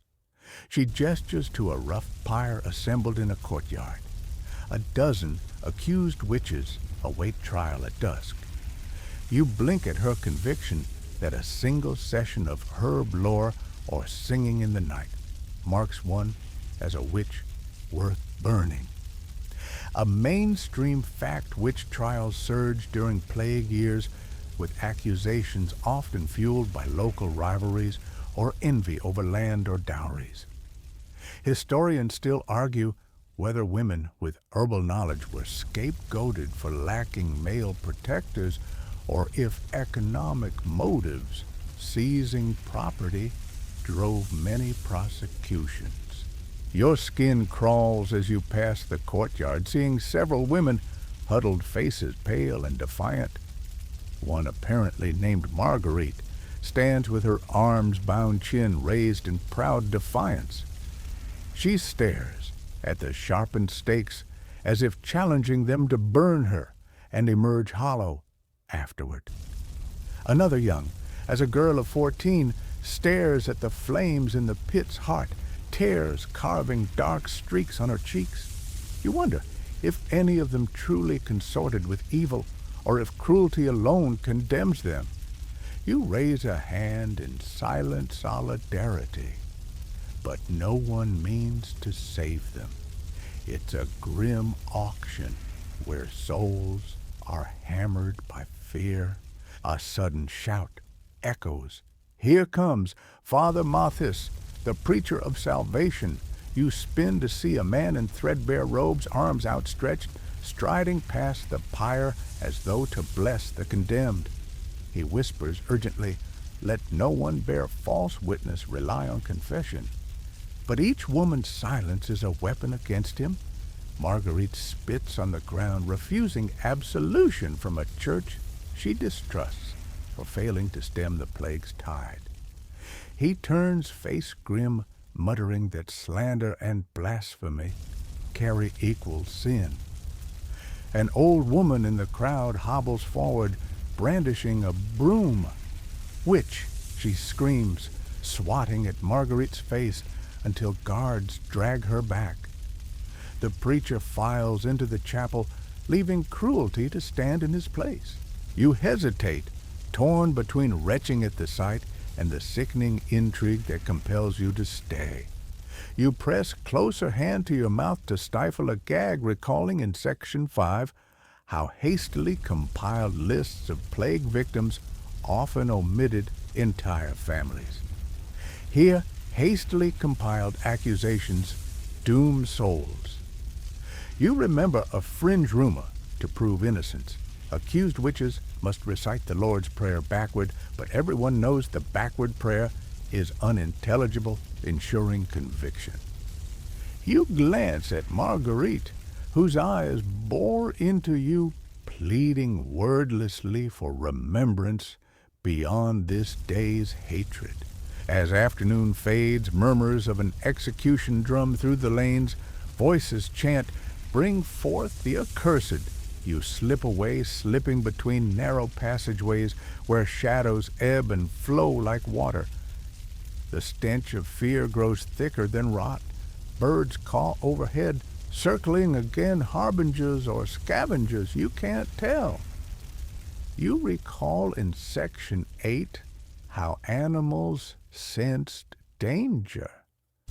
Now you wonder if crows are wise or simply hungry. You pause at a crossroads where a lone mason chisels a tombstone inscription for victims of the plague. The stone's face is already etched with names, women, men, children swept away by sickness. He pauses in his work to watch you approach his eyes, reflecting sorrow deeper than any well of water you've sighted. Carving names is kindness, he murmurs. Remembering them denies fear's dominion. He returns to his chisel, each stroke a vow that the dead will not be silenced by paranoia. Feeling the weight of his words, you continue passing a shrine where offerings of bread, wine, and coins rest before a carved figure of a bedbug. Yes, a bedbug. You rub your eyes, thinking you've misinterred a fairy tale. An inscription reads, "Saint Temex, protector of sleepers." Save us from pestilence. You stifle laughter at this oddity. Then remember, bed bugs, while harmless relative to fleas, were blamed for transmitting plague. You recall a quirky tidbit in Italy.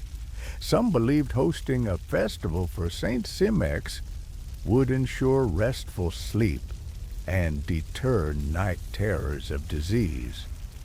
You drop a silver penny into the offering bowl, a small joke. Here's coin for you bedbug saint. Keep me safe from fleas. Night creeps in as you approach a house with boards nailed across its windows. A single candle flickers inside. Beside it, a note reads, Father Mathis offers last rites to the dying. You recall his sermons, now questioning if his words brought solace or stoked fear, depending on whether you could afford to pack pewter into the collection plate. You move on, drawing your cloak close, imagining Marguerite's silent screams echoing in your mind. Returning to your hovel, you feel the chill of impending night deepen inside you. Outside, crows settle on rooftops, their beady eyes glittering like shards of sorrow. You settle onto your cot, the frosted edge thawing beneath you. Today's journey through superstition and scapegoating has left you hollow. Fear has conjured monsters in human form, the accused, the accuser, and the silent crowds that allowed cruelty to bloom. Yet you also glimpsed courage, the mason carving names, the herbalist warning of wicked rites, and even the bedbug shrine offering a moment's absurd respite. As darkness swallows the sky, you draw a ragged breath, promising yourself to remember stories over rumors. You clutch the bedbug saint's penny in your palm, a talisman against forgetting. Tomorrow, the plague still lies in wait, but also the chance to bear witness to truth, to deny fear its full dominion. You close your eyes, heart heavy, hoping that sleep holds no nightmares of mangled justice. Perhaps the real plague of superstition might be harder to heal than Yersinia pestis itself. You wake to the muted cry of a child echoing through the corridor outside your hovel, a sound so fragile it tugs at your heart like a thread. Stepping into the morning haze, you recall the murmur of church bells fading in Section 10 as superstition and fear haunted the streets. Now, in this battered town, families lie shattered, parents felled by plague, leaving orphans to carve paths through ruins. You pull on your cloak and move toward the sound, bracing yourself for the raw poignancy of communal bonds forged in tragedy. On the main street, you spot a group of children huddled near a half-destroyed fountain, their eyes bright with fear and curiosity. A boy no older than 7 holds a ragged doll missing an arm, perhaps the same doll you saw in sections 3 and 6, carried from house to house like a relic of lost innocence. A girl clutching the boy's sleeve recites softly, "Mother said to hide when bells toll thrice." Her voice trembles, betraying a desperate hope that hiding can delay the inevitability of grief. You kneel close to them, offering a gentle smile, though your own heart twists. A mainstream fact by 1351, some cities counted tens of thousands of orphaned children wandering alone, prompting guilds and religious orders to step in as guardians. Historians still argue whether institutional orphanages provided better care than informal makeshift families that formed spontaneously. You rise and call out, "I've a crust of bread and some cloth to share. Would you join me?" Hope flickers in their eyes, fragile as cobwebs.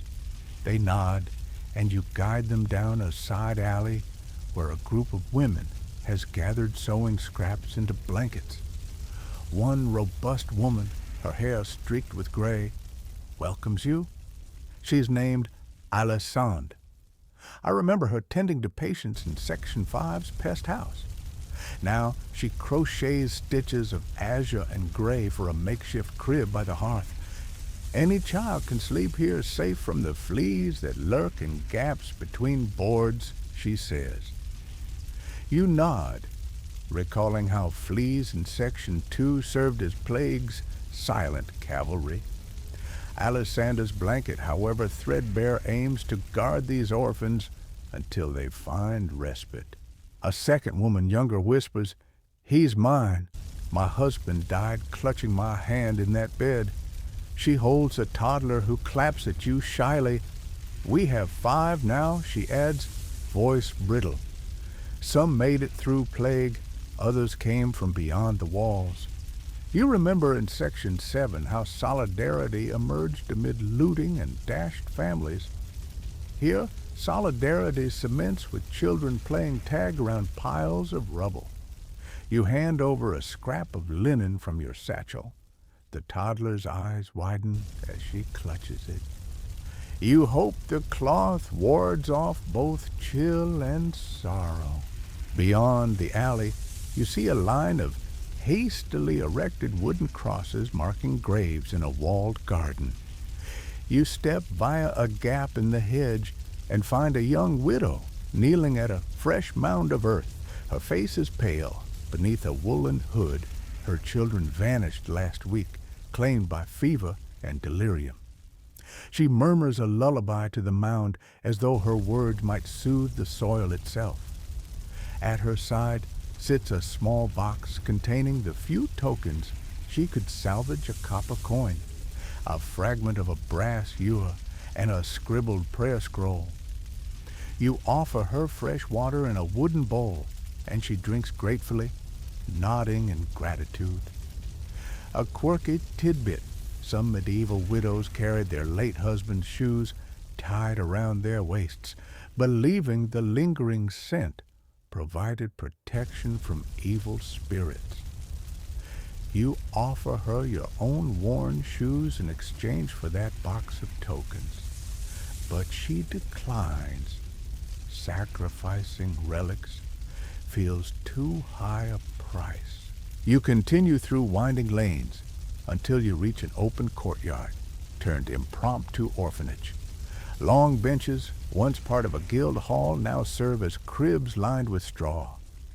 Dozens of children, from infants swaddled in sacking to pale adolescents, jam the space supervised by scant adults.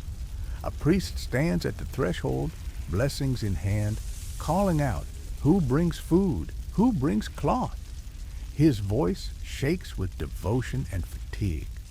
You slip inside, clutching the crust of bread you saved, offering it to an older girl who looks near her 15th year.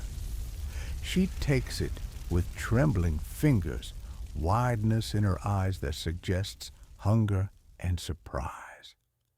As she eats, she introduces herself as Alicia, explaining that her mother left her here before succumbing to the plague. "If I stay with the ants," she says, nodding toward the elder women who gathered earlier, "I might be sold as a servant. Here at least I can still learn to read." She gestures toward a battered book lying on a low table, pages missing text, smudged by rain. You recall in Section 6 how religious instruction thrived even as disease ravaged parishes. Now, literacy becomes lifeline. A few children chant psalms under the guidance of a frantic scribe who scrawls Latin on scraps of parchment, hoping these prayers appease God and keep the plague at bay. A mainstream fact by mid-14th century. Some churches ran rudimentary schools for orphaned children, providing basic education in exchange for labor. Historians still argue whether these fledgling schools aim to transform social mobility or simply train novices for monastery life. You wander past a hearth where a stout woman named Mariette stirs a cauldron of gruel oats boiled in water, seasoned with scant salt and occasionally a handful of roasted acorns. She stirs with a wooden ladle stained by seasons of service. Children need something warm, she says, ladling portions into wooden bowls. One raven-haired boy, no older than 9, pouts at his portion, longing for more. You slip him an extra bite from your own bowl, catching a grin in return. His gratitude glows brighter than any candle you've seen. Nearby, a slender man, an immigrant from a distant land, sits picking lice from children's hair. He chants incantations in a tongue you barely recognize, examining each child's scalp as though divining fate. Rumor says he was a scholar in Spain before the plague drove him here. His presence sparks whispers, fringed tales suggest he carries knowledge of exotic herbs that can repel fleas. You watch him apply a paste of crushed rosemary and vinegar to a toddler's scalp. The child squeals, but the lice flee wiggling away like they smell danger.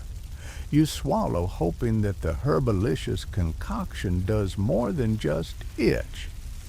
Modern people might call this early head lice shampoo, but here it's miraculous if it works.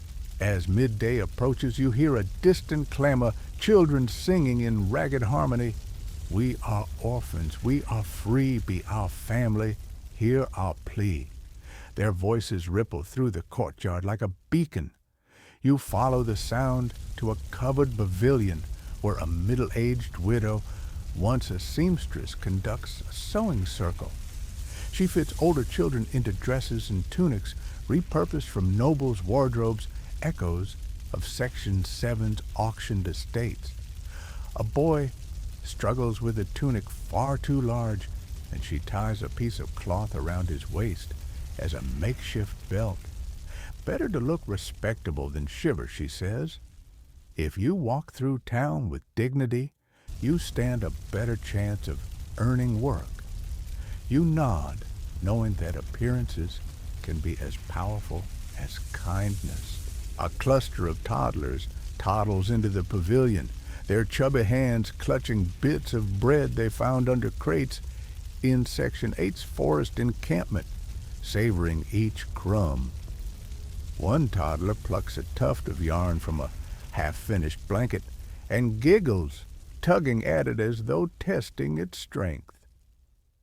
An elder child stops by to watch, snapping a twig into 2 halves, drawing laughter from the toddler. Amid famine and plague, such simple joy feels like treasure.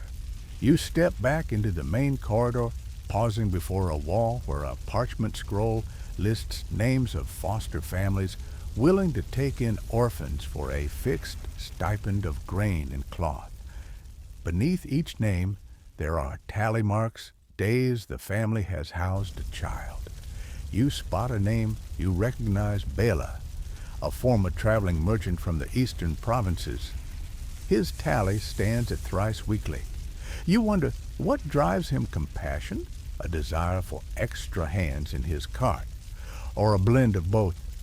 A quirky tidbit, in some regions taking in orphans, granted families tax breaks or exemption from certain guild obligations, incentivizing charity with economic gain. You rewind memories of Section 9's bartering economy. Here, charity blends with self-interest in complex harmony. You wander to a smaller chamber where a scribe records births and deaths on a battered ledger.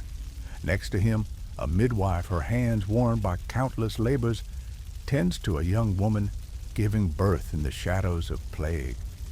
The newborn's first cry pierces the hush, a defiant war cry against death. You recall that in Section 1, newborns sometimes survived solely because fleas preferred older hosts. A mainstream fact after the initial wave of plague birth rates plummeted, but survivors often bore immunity, allowing subsequent generations to outlive those lost to Yersinia pestis. Historians still argue whether genetic resistance played a significant role in eventual population recovery. Nearby, a makeshift choir of orphans practices carols for the feast of St. Nicholas. Their voices waver, but the melody soothes like gentle rain. You remember in Section 6 that festivals provided respite from dread. These carols might serve as balm to wounded souls. A small girl named Lena stands in front clutching a battered wooden whistle. She flutters a note, and the choir stumbles but regains rhythm, each child's voice a stitch in a quilt of resilience. You stand transfixed, marveling at how survival demands not just bread, but songs that stitch broken hearts. As afternoon shadows lengthen, you find a matronly woman carving a small flute from a scrap of willow. She explains she will teach orphans music, giving them a skill to trade later. You nod, recalling Section 7's wandering minstrels whose tunes carried news of plague. Now, music becomes currency of its own. You watch as she smooths the wood, coaxing a pure note that floats through the smoky air. Soon, a group of widowed women gathers beneath a canopy, exchanging stories of lost husbands. Some share laughter over memories, a jest the late husband made, a dance he taught, and tears spring in tandem. A voice ripples among them, "If we do not laugh, plague will steal our souls." A quirky tidbit surfaces: some widows wore iron rings on their thumbs to symbolize their vows, believing that iron strength mirrored their resolve. One widow holds a rusted ring, turning it on her finger as if it anchors her.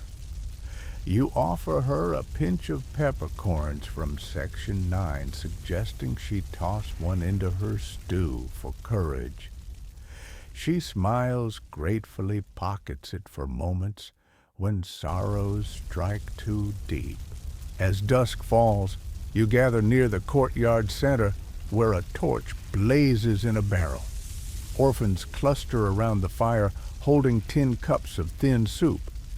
You notice a battered parchment overhead reading, "Tonight, sharing of tomorrow, orphan hopes." One by one, a child steps forward to whisper a wish, to learn a trade, to find a sibling, to hear a bedtime story that doesn't end in tears. You sit beside them as a boy named Thomas says, "I want to be a blacksmith like Bram in Section 9, forging metal that builds rather than destroys." A hush ripples, and you sense hope sparking among tired souls. You rise, offering the parchment to a volunteer scribe who starts tallying these wishes. Each wish becomes a prayer, a blueprint for communal rebuilding. You recall that in Section 10, the mason carved tombstones to honor the dead. Here, wishes carve futures for the living. You step back into the living tapestry, feeling the warmth of shared sorrow and shared ambition. As you walk away, you glance over your shoulder at the circle of faces aching with hurt, yet reflecting willpower.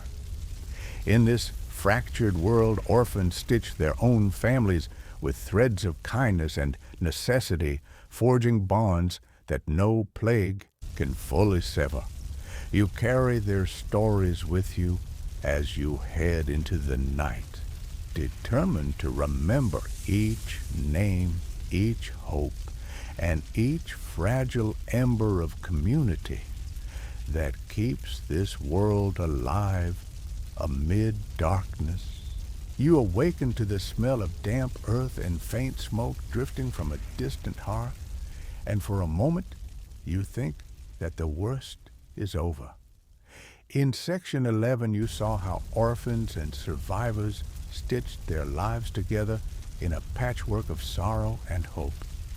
Now, you'll track how some people seem to carry a fragile shield against this plague, how the town limps toward normalcy, and how whispers of a second wave send shivers down everyone's spine.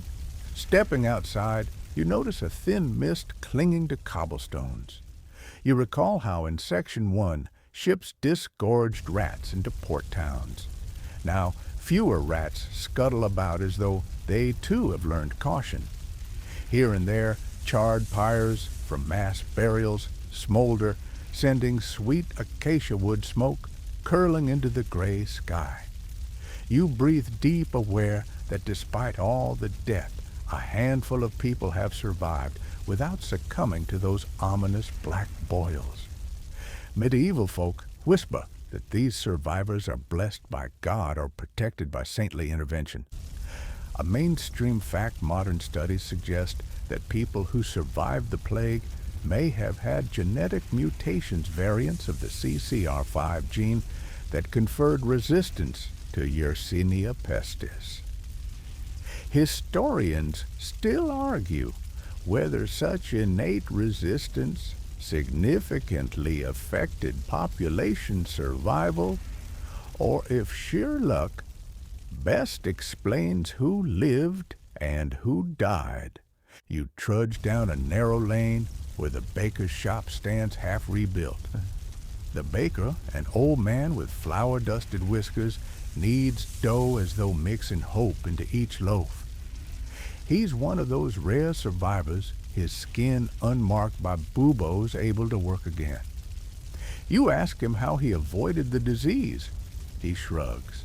I ate nothing but stale bread and drank nothing but my own sweat. You laugh half-heartedly before realizing he's serious. He's joking, sort of. Mainstream fact-consuming too much stale bread might indeed weaken you, but avoiding taverns may have kept him away from infected mugs, so his diet may have inadvertently saved his life. Quirky tidbit: some survivors believe that eating nothing but onions for a week could create an odor that frightened away fleas. Imagine an entire town reeking of raw onions, Roma basilica, anyone. Past the bakery, you reach a crowded square where a young woman tends a fountain lined with herbs, rosemary rue, and lavender. People gather around, filling jugs with scented water. She's another survivor, known for experimenting with herbal infusions. You ask if she's heard about the rumored second wave. She nods, brow furrowed. I've heard that fleas can hibernate in cracks all winter, waiting for spring's warmth. The children scoff. Fleas don't have calendars, but parents lean in anxious. A mainstream fact historical records confirm that plague recurred in Europe in waves from 1347 through the early 1350s and beyond, with second and third surges proving almost as deadly.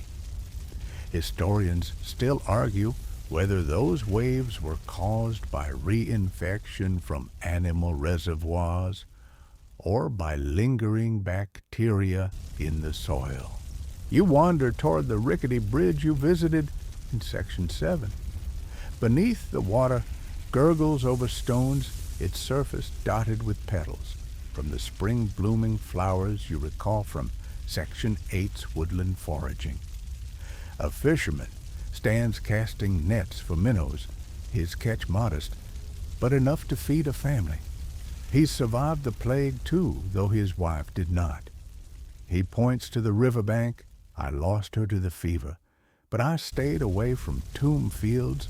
Ancestral whispers told me to fish at dawn when the water was coldest. His grin matches the curve of a crescent moon. You wonder if the fish themselves learned to avoid carrion.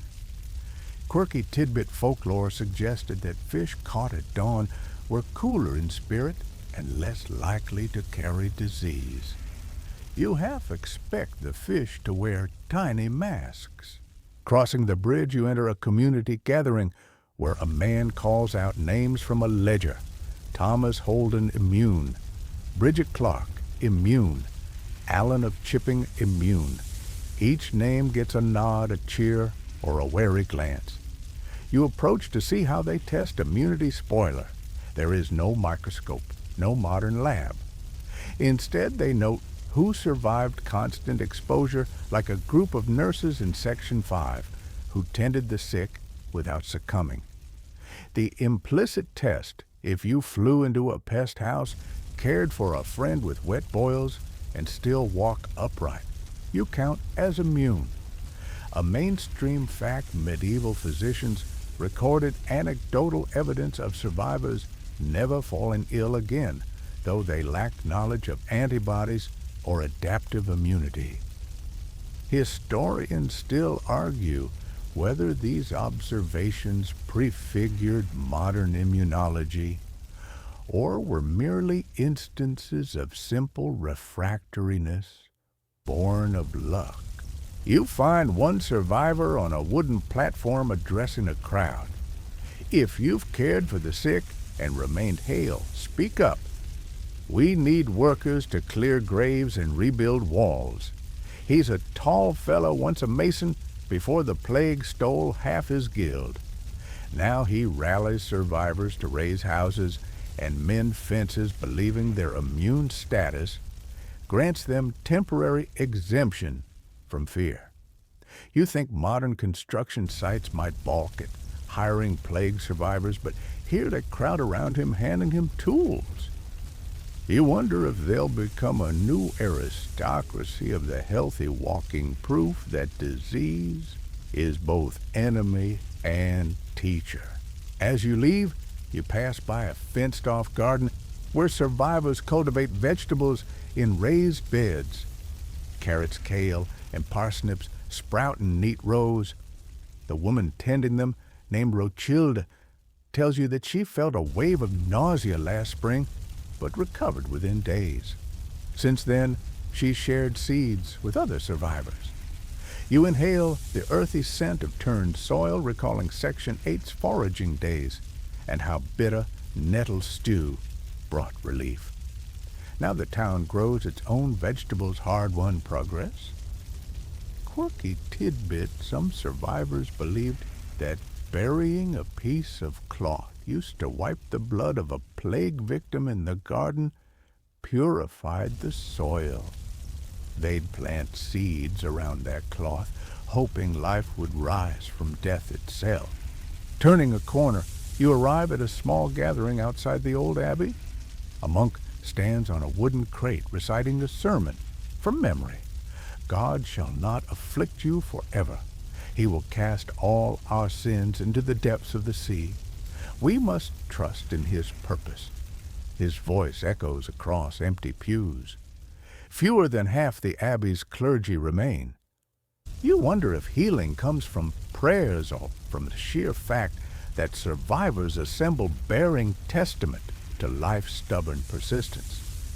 You approach, and he thrusts a vial of holy water of immunity into your hand, sprinkled on survivors, once they prove their fortitude. You roll your eyes with affectionate sarcasm. If only spritzing water could ward off bacteria. A hush falls as the abbot strides out, cane in hand, eyes warm. He reminds everyone of the vow of hospitality.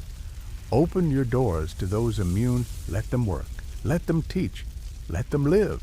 A mainstream fact after the plague, some towns instituted statutes granting survivors relief from taxes and labor dues for a year. Historians still argue whether these reliefs sparked long-term shifts toward personal freedom or merely eased immediate labor shortages. Near the Abbey gate, a group of women gathers to share recipes for survival. One is rolling dough into flat cakes, becoming the new town's flatbread baked quickly to minimize time by smoldering heaps of ash, since ovens were scarce. She explains that survivors who ever had access to fresh milk now find lactase intolerance creeping in. They can't digest dairy as they once did. You blink an intriguing clue that plague survivors may have digestive changes. A quirky tidbit medieval scribes recorded that some plague survivors experienced cravings for raw eggs or freshwater fish, anecdotes with no scientific basis, yet shaping local diets in puzzling ways. You wander on passing a workshop where a weaver, once the same woman who made masks in Section 9, now crafts cloth bandages specifically for plague wounds. She's perfected a linen soaked in vinegar that seems to keep flies away. Survivors volunteer to test each batch. As you watch her pull a fine thread through a new cloth wick, she winks. If you catch me using anything but this bandage, you can massage my ankles with rat tails.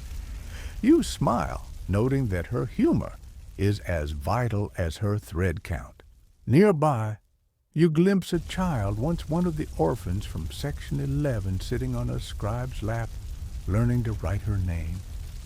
The scribe guides her hand, and she traces letters that saunter across the parchment like sleepless spiders. You crouch to watch, marveling that survivors now teach the next generation what they know: disease, death, and determination. Mainstream fact: by 1352, literacy among commoners began to edge upward as guilds and town merchants sought clerks to manage new trade arrangements in a world reshaped by plague. Historians still argue whether this upturn in literacy marked a permanent social revolution or a fleeting response to immediate needs. A murmur ripples through the crowd, rumors of plague returning from the east, carried by traders who claim they saw fresh blackened bodies in Anatolia.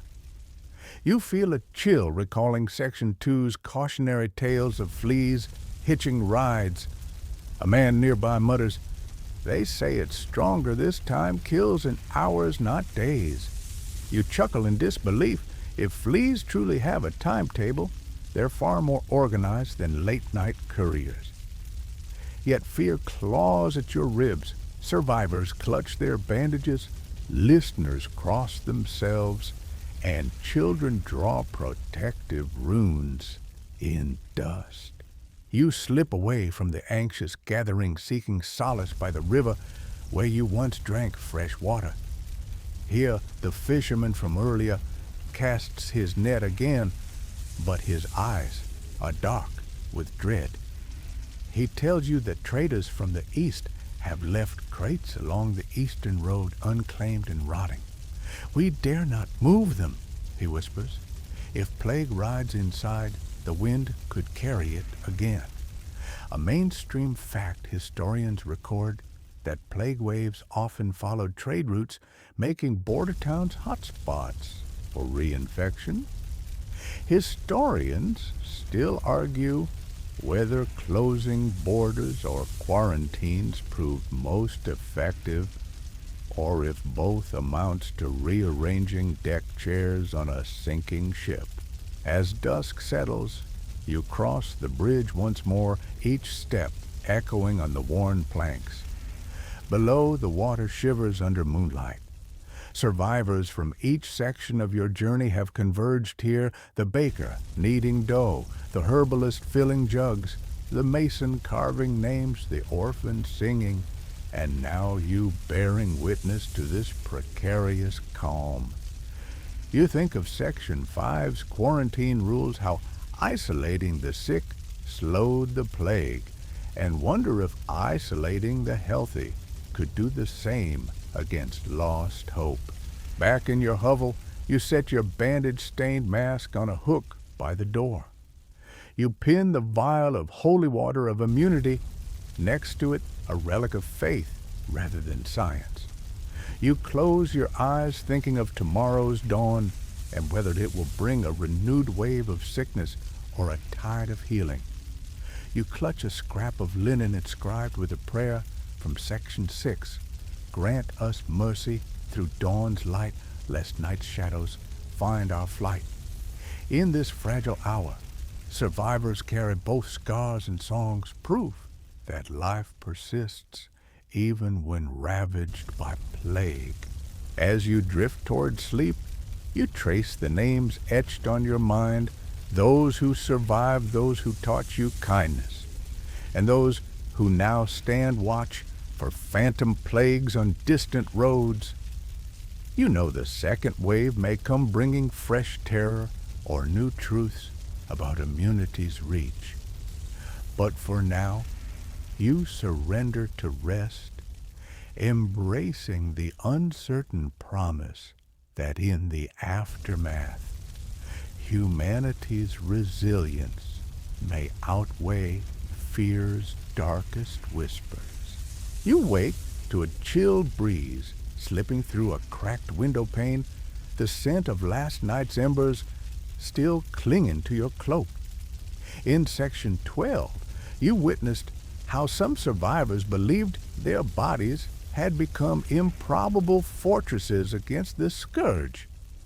Today, you'll explore how fringe remedies and mythical beliefs swirl around the plague like smoke-strange cures, promising salvation, odd rituals, promising protection, and debates that whisper whether these practices truly help or simply distract from the harsh reality.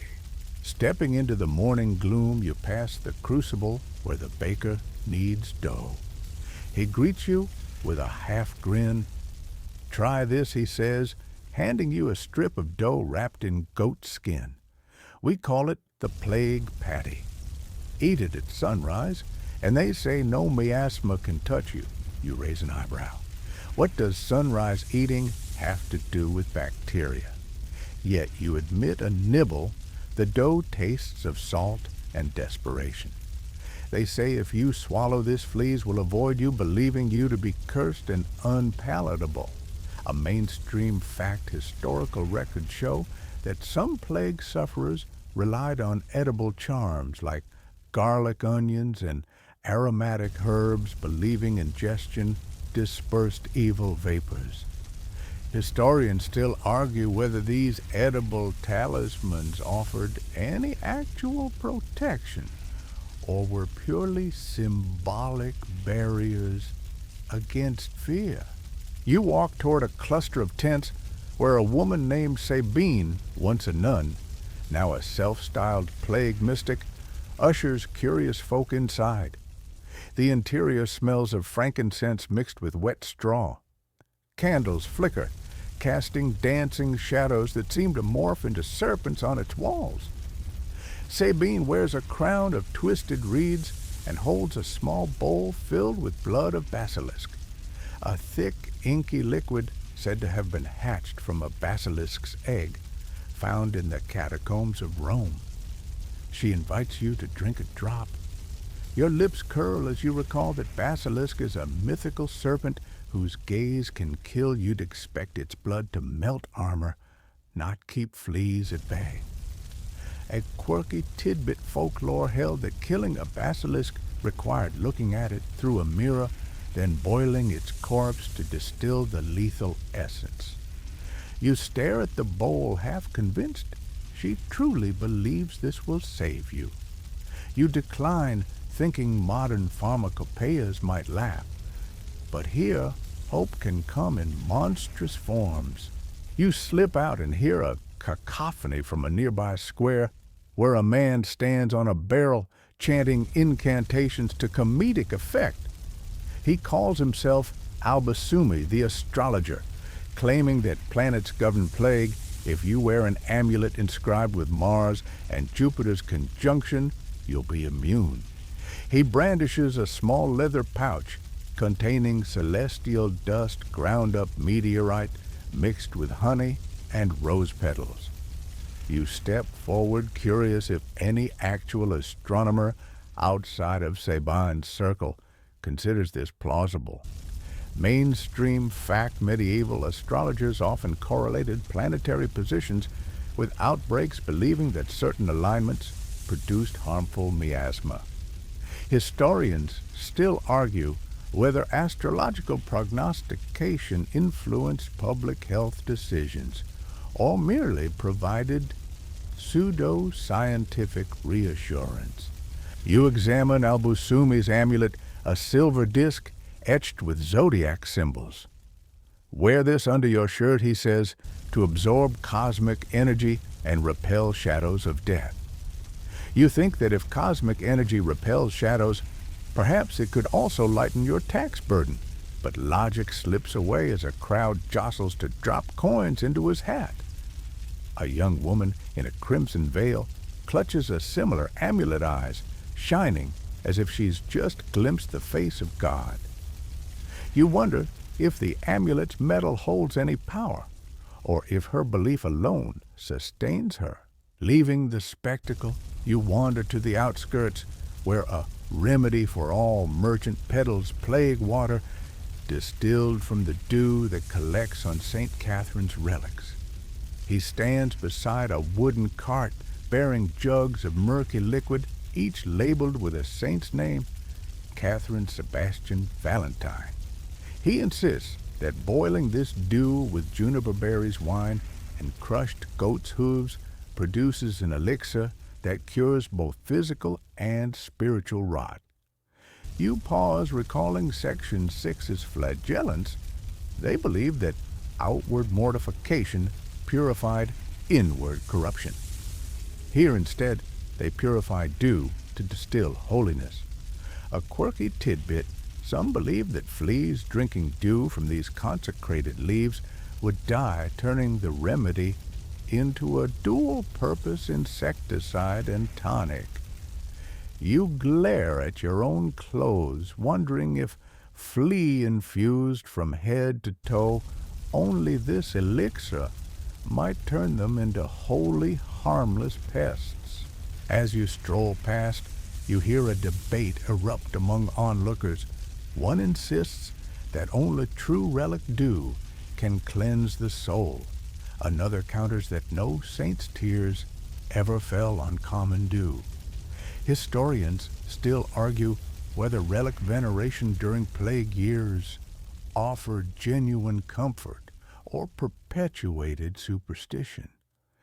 You slide away, not wanting to be named a heretic by either side. Through winding alleys, you find a small group gathered before a cryptic mural on a chapel wall. The painting depicts a winged dragon devouring sword-wielding knights, an allegory of plague's unstoppable fury. A man named Barthélemy kneels, reciting an incantation in a tongue that sounds part Latin, part gibberish. He sprinkles powdered bone from a saint's skull onto the mural, chanting, "Through bone and breath we fight the breathless doom." The bone dust, he claims, is a potent barrier warding off any airborne malefice.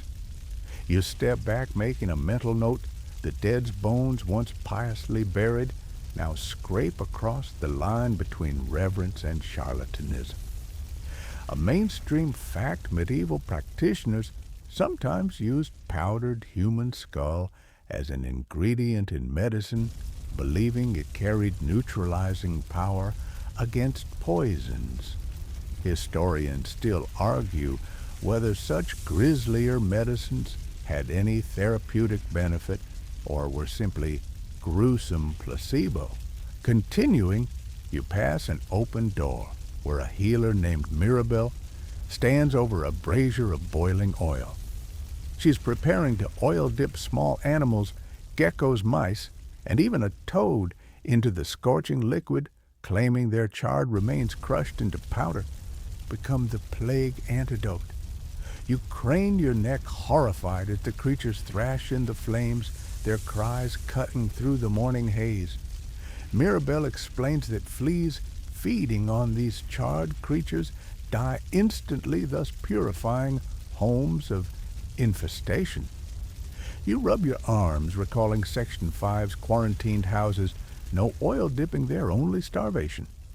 A fringe belief, some lore held that charred creatures, especially toads, contained elemental fire that could ward off any sickness when pulverized. You avert your eyes, willing your mind not to equate this with modern pest control, though the idea of boiling anything alive to kill fleas seems both horrifying and ingenious in grim desperation. You hurry away and stumble upon a small group huddled around an older man named Peregrine, who holds a flint knife and a wooden staff. He speaks softly. We must carve the plague's name upon the oak that stands at dusk's end. Only by naming the sickness and exposing it to the night can we banish its spirit. He motions to a gnarled oak nearby. A handful of villagers approach, chiseling the word plague into the bark, each stroke releasing splinters that glint like silver in the dim light. You step forward, fingering a piece of your own cloak, carving words into trees to cast out disease, intuitive but baffling. A mainstream fact, medieval exorcisms sometimes included inscribing crosses or sacred names on doors trees or body parts to ward off demons. Historians still argue whether these inscriptions served more as psychological anchors or had any supernatural efficacy. Night's edge nears as you pass a small shrine where a woman offers midnight bramble tea, an infusion of blackthorn berries, sage, and a drop of lizard's blood. She instructs the curious to sip at the stroke of midnight while reciting an oath to keep darkness away. A young man, pale from fever, gulps down the bitter brew. You cringe, picturing lizard's blood coiling down his throat. A quirky tidbit, some believe that lizard's blood, being cold-blooded, could absorb the fever's heat from the body, offering relief. You doubt that bloodletting takes many forms. Close by, a trembling child holds a small token, a button from his late father's tunic. He presses it to his forehead, convinced it shields him from plague. You kneel, touching the button lightly. Your father's love holds power, but no talisman can replace fresh air and clean water.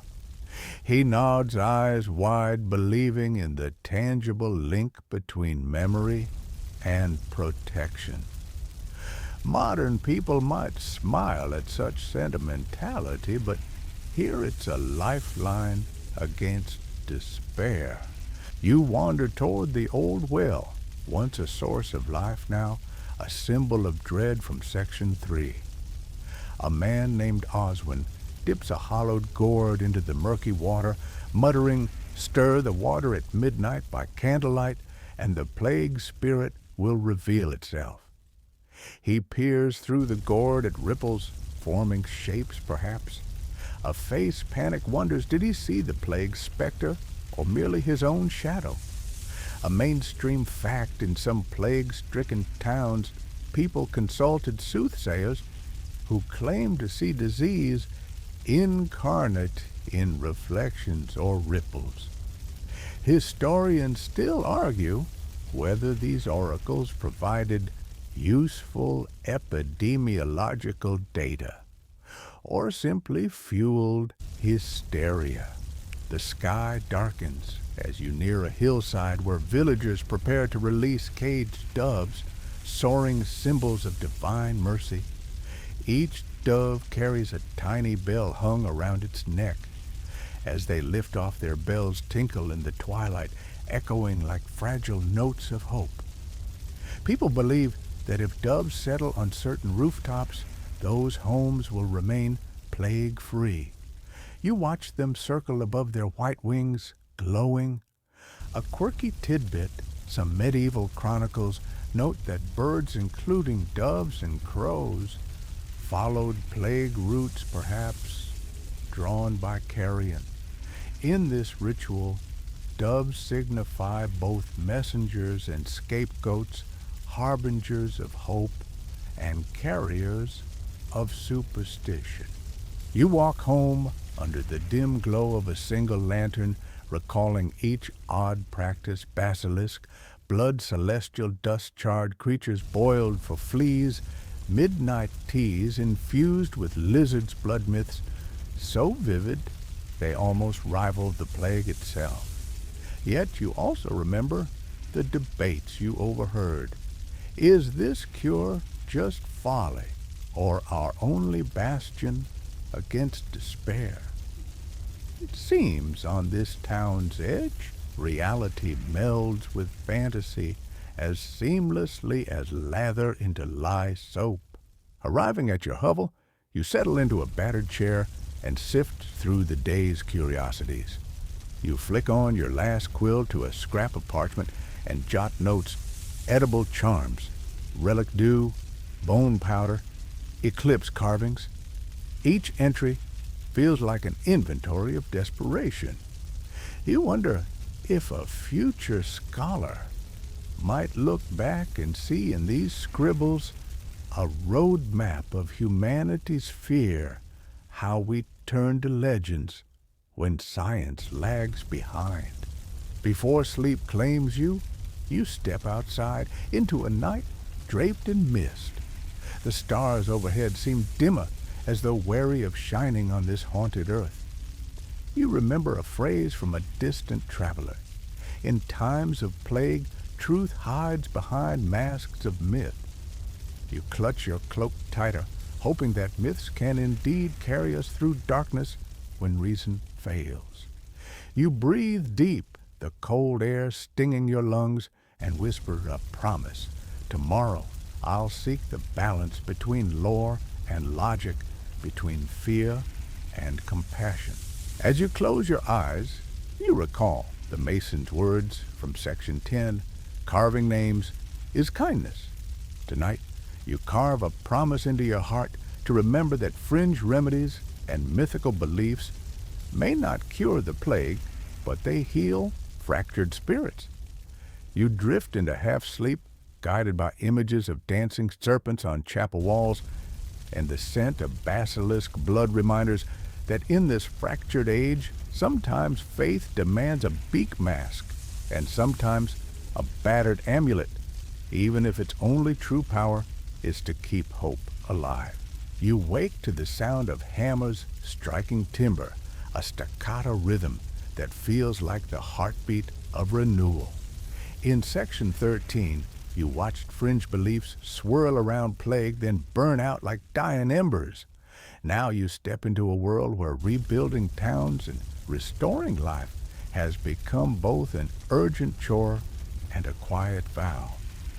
You swing your legs over the edge of your cot and feel a flicker of anticipation. The roads you once knew, riddled with boarded-up shops and silent bell towers, are beginning to hum with activity as survivors carve a new beginning from ashes. Stepping into the dawn, you pass the baker's shop, no longer half rebuilt, but shining with fresh plaster alongside a wood-fired oven flanked by stacked sacks of grain. The baker, cheeks pink with pride, holds out a warm loaf as you approach. You take it gratefully, noticing the crust's golden sheen and the soft give beneath your fingers. He smiles. Fresh bread for fresh starts. In section 12, you learned that survivors received relief from certain dues. Now that relief means ingredients flow freely to the baker's hearth. You bite into the loaf. It's crumb-light, not stale. And remember that bread, once scarce, now symbolizes hope rising with each morning sun. Beyond the bakery, rubble lines the street where the town jail once stood. Its walls collapsed into decaying heaps. Now, a group of masons and carpenters swarm this space. A foreman named Rothgar points to a plan sketched on a leather scroll: rebuild the jailhouse as a community hall, no longer meant for punishment, The building will host town meetings, weddings, and markets. You ask Hrothgar why he's chosen this spot. He shrugs, voice rough with sawdust. We need a place to gather to remember, but not be trapped by fear. Mainstream fact historical charters issued after the plague often required towns to establish communal spaces to strengthen social ties and oversee reconstruction. Historians still argue whether these halls fostered lasting civic unity or served as fleeting monuments to mortal triumph. You watch as a crew carries a carved lintel salvaged from the old jail's doorway, once etched with the town seal. Now it will form the entrance to the new hall. Each piece of reused stone feels like a reclaimed memory proof that even broken foundations can support fresh dreams. A quirky tidbit medieval town sometimes inscribed hidden symbols into rebuilt structures, a snail motif or a mason's mark to ward off future scourges or commemorate survivors. As you trace the lintel's worn inscription, you wonder if these mason secrets hold more power than any amulet. Moving on, you pass a row of cottages where carpenters erect timber frames for new homes. Smoke curls from a small forge where a blacksmith named Bram, his hammer, now forging nails and hinges, welcomes you with a nod. He's the same man who spoke of his apprentice's wage bargaining in Section 9. Now he insists that rebuilding requires not just muscle, but fairness. He's paying his workers double the wages of last spring, arguing that sweat earned against plague's backdrop deserves more than coin. You ask him if this new wage model will last once the town recovers. He laughs, slamming a horseshoe into cool water. If it doesn't, then rebuilding was just rebuilding walls, not community. A mainstream fact post-plague economies often shifted, granting laborers more leverage, sometimes sparking early workers' rights movements.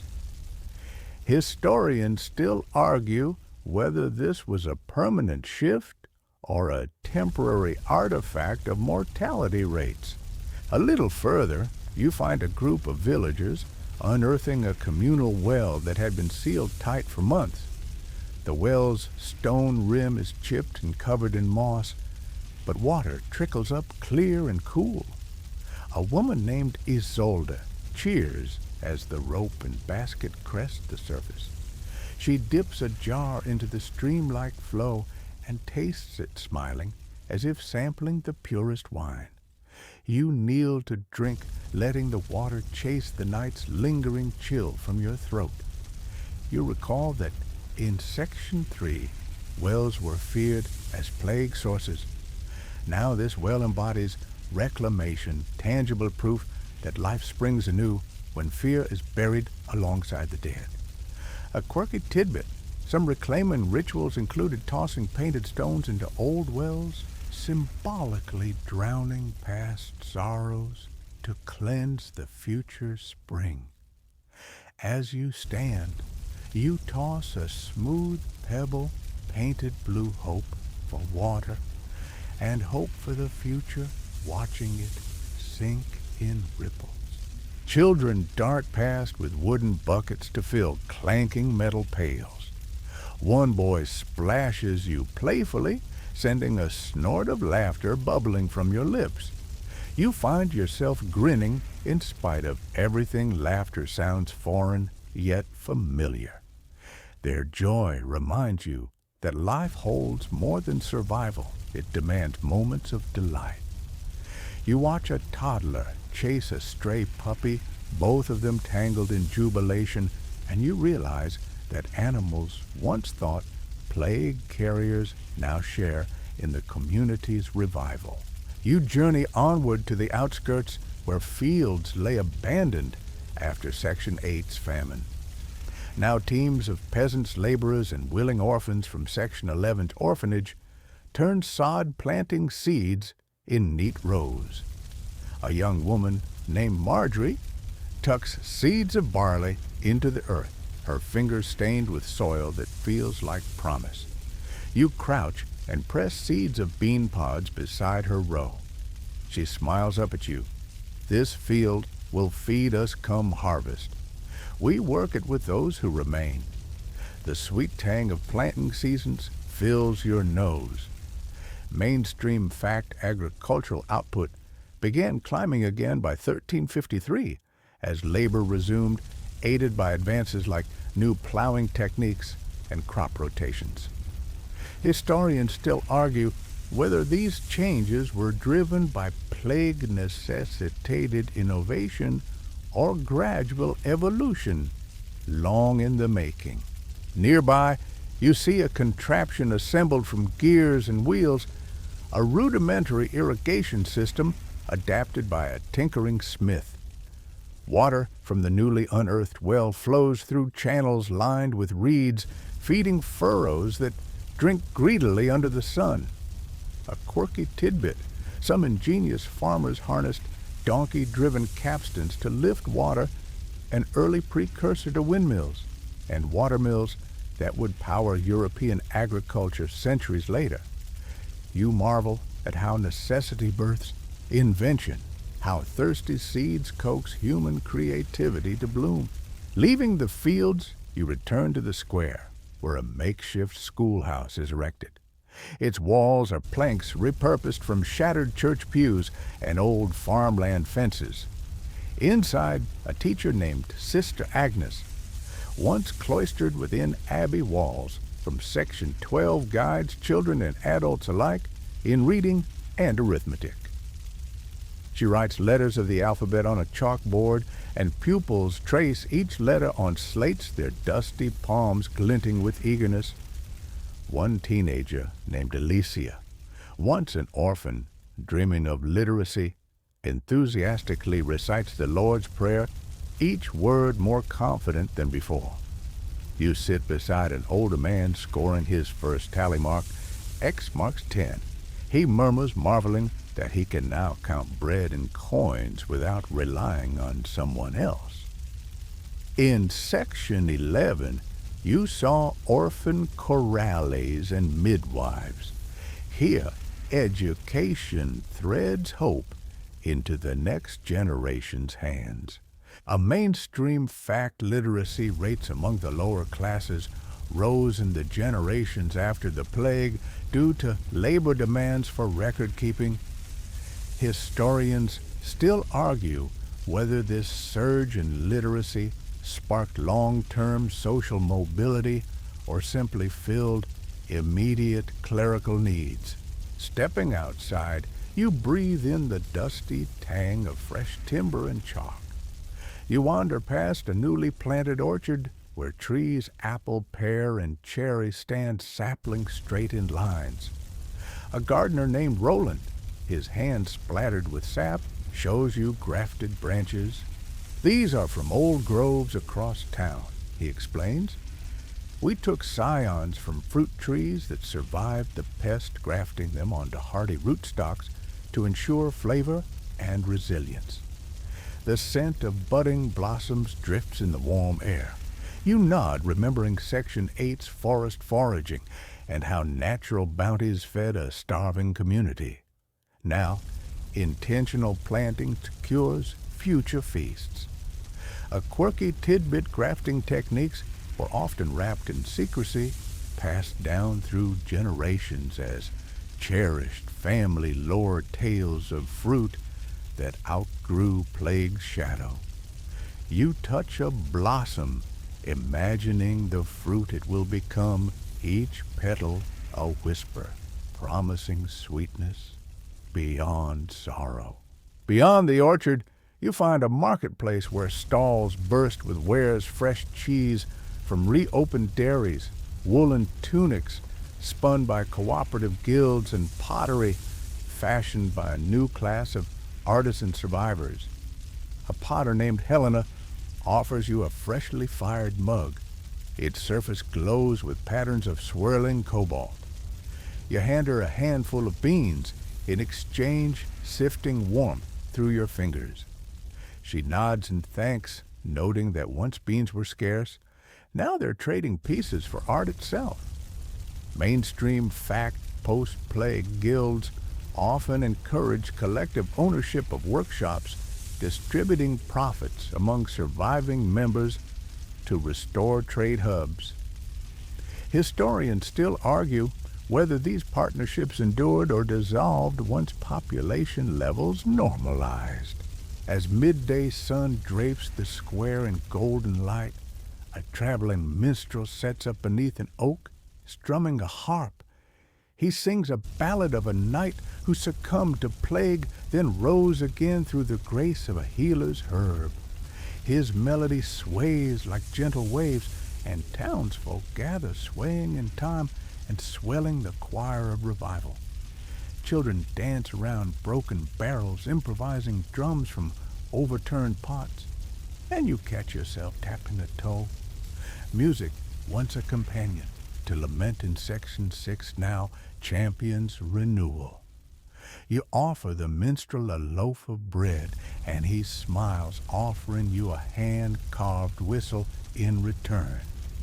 You tuck it into your pouch, an instrument to call others to gather to remember both sorrow and salvation.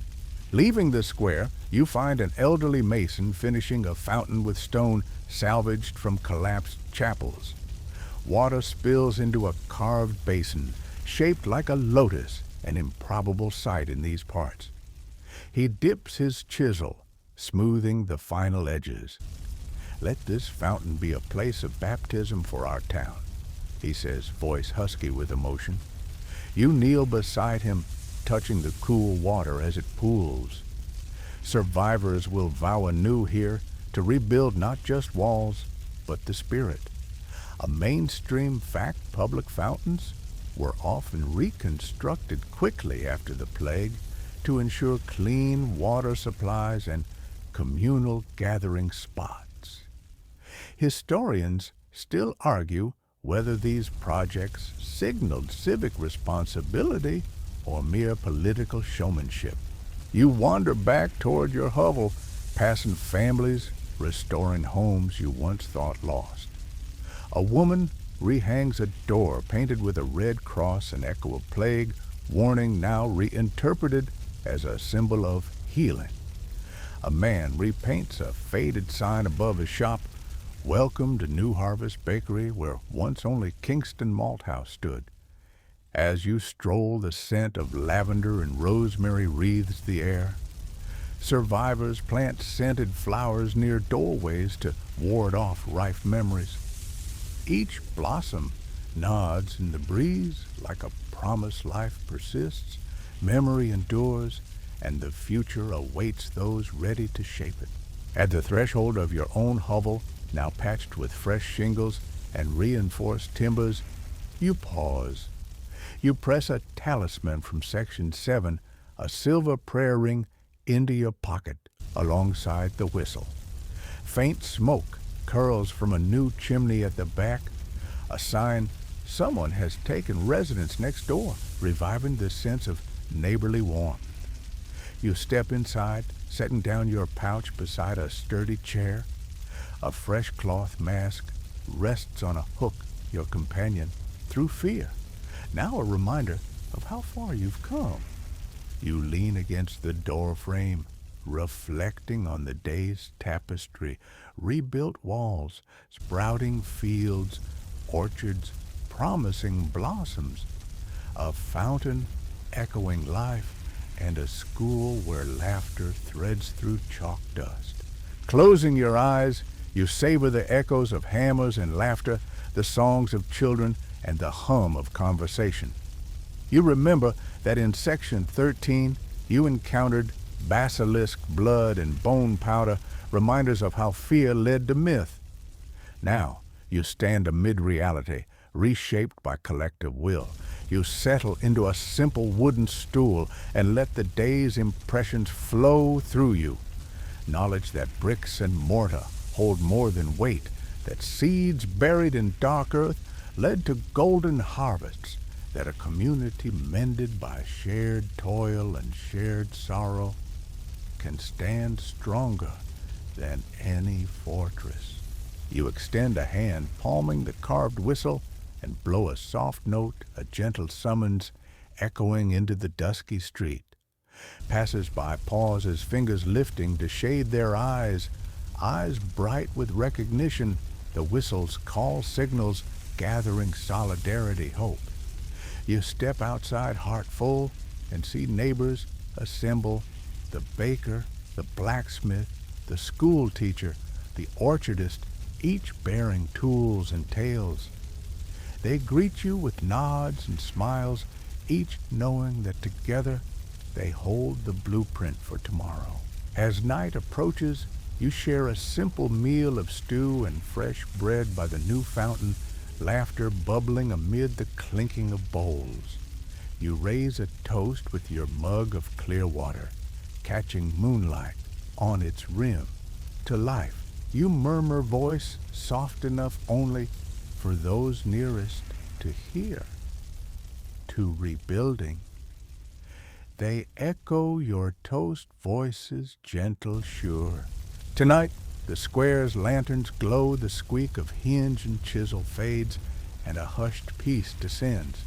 You lie down on your cot, the sweet scent of lavender entering your dreams. The hum of revival lulls you, a hammer's final strike, a child's stifled giggle, a fountain's gentle trickle. Tomorrow, you know, will bring new tasks, pruning the orchard, teaching the next lesson, tending the sick who still linger. Yet tonight, you rest in the quiet knowledge that from plague's ashes, life has sprung once more. The town stands alive, ready for dawn. You wake to the soft patter of rain against the thatched roof, as if the heavens themselves sigh in relief. In Section 14, you watch the town rebuild new rooftops, rising fields, planted fountains flowing.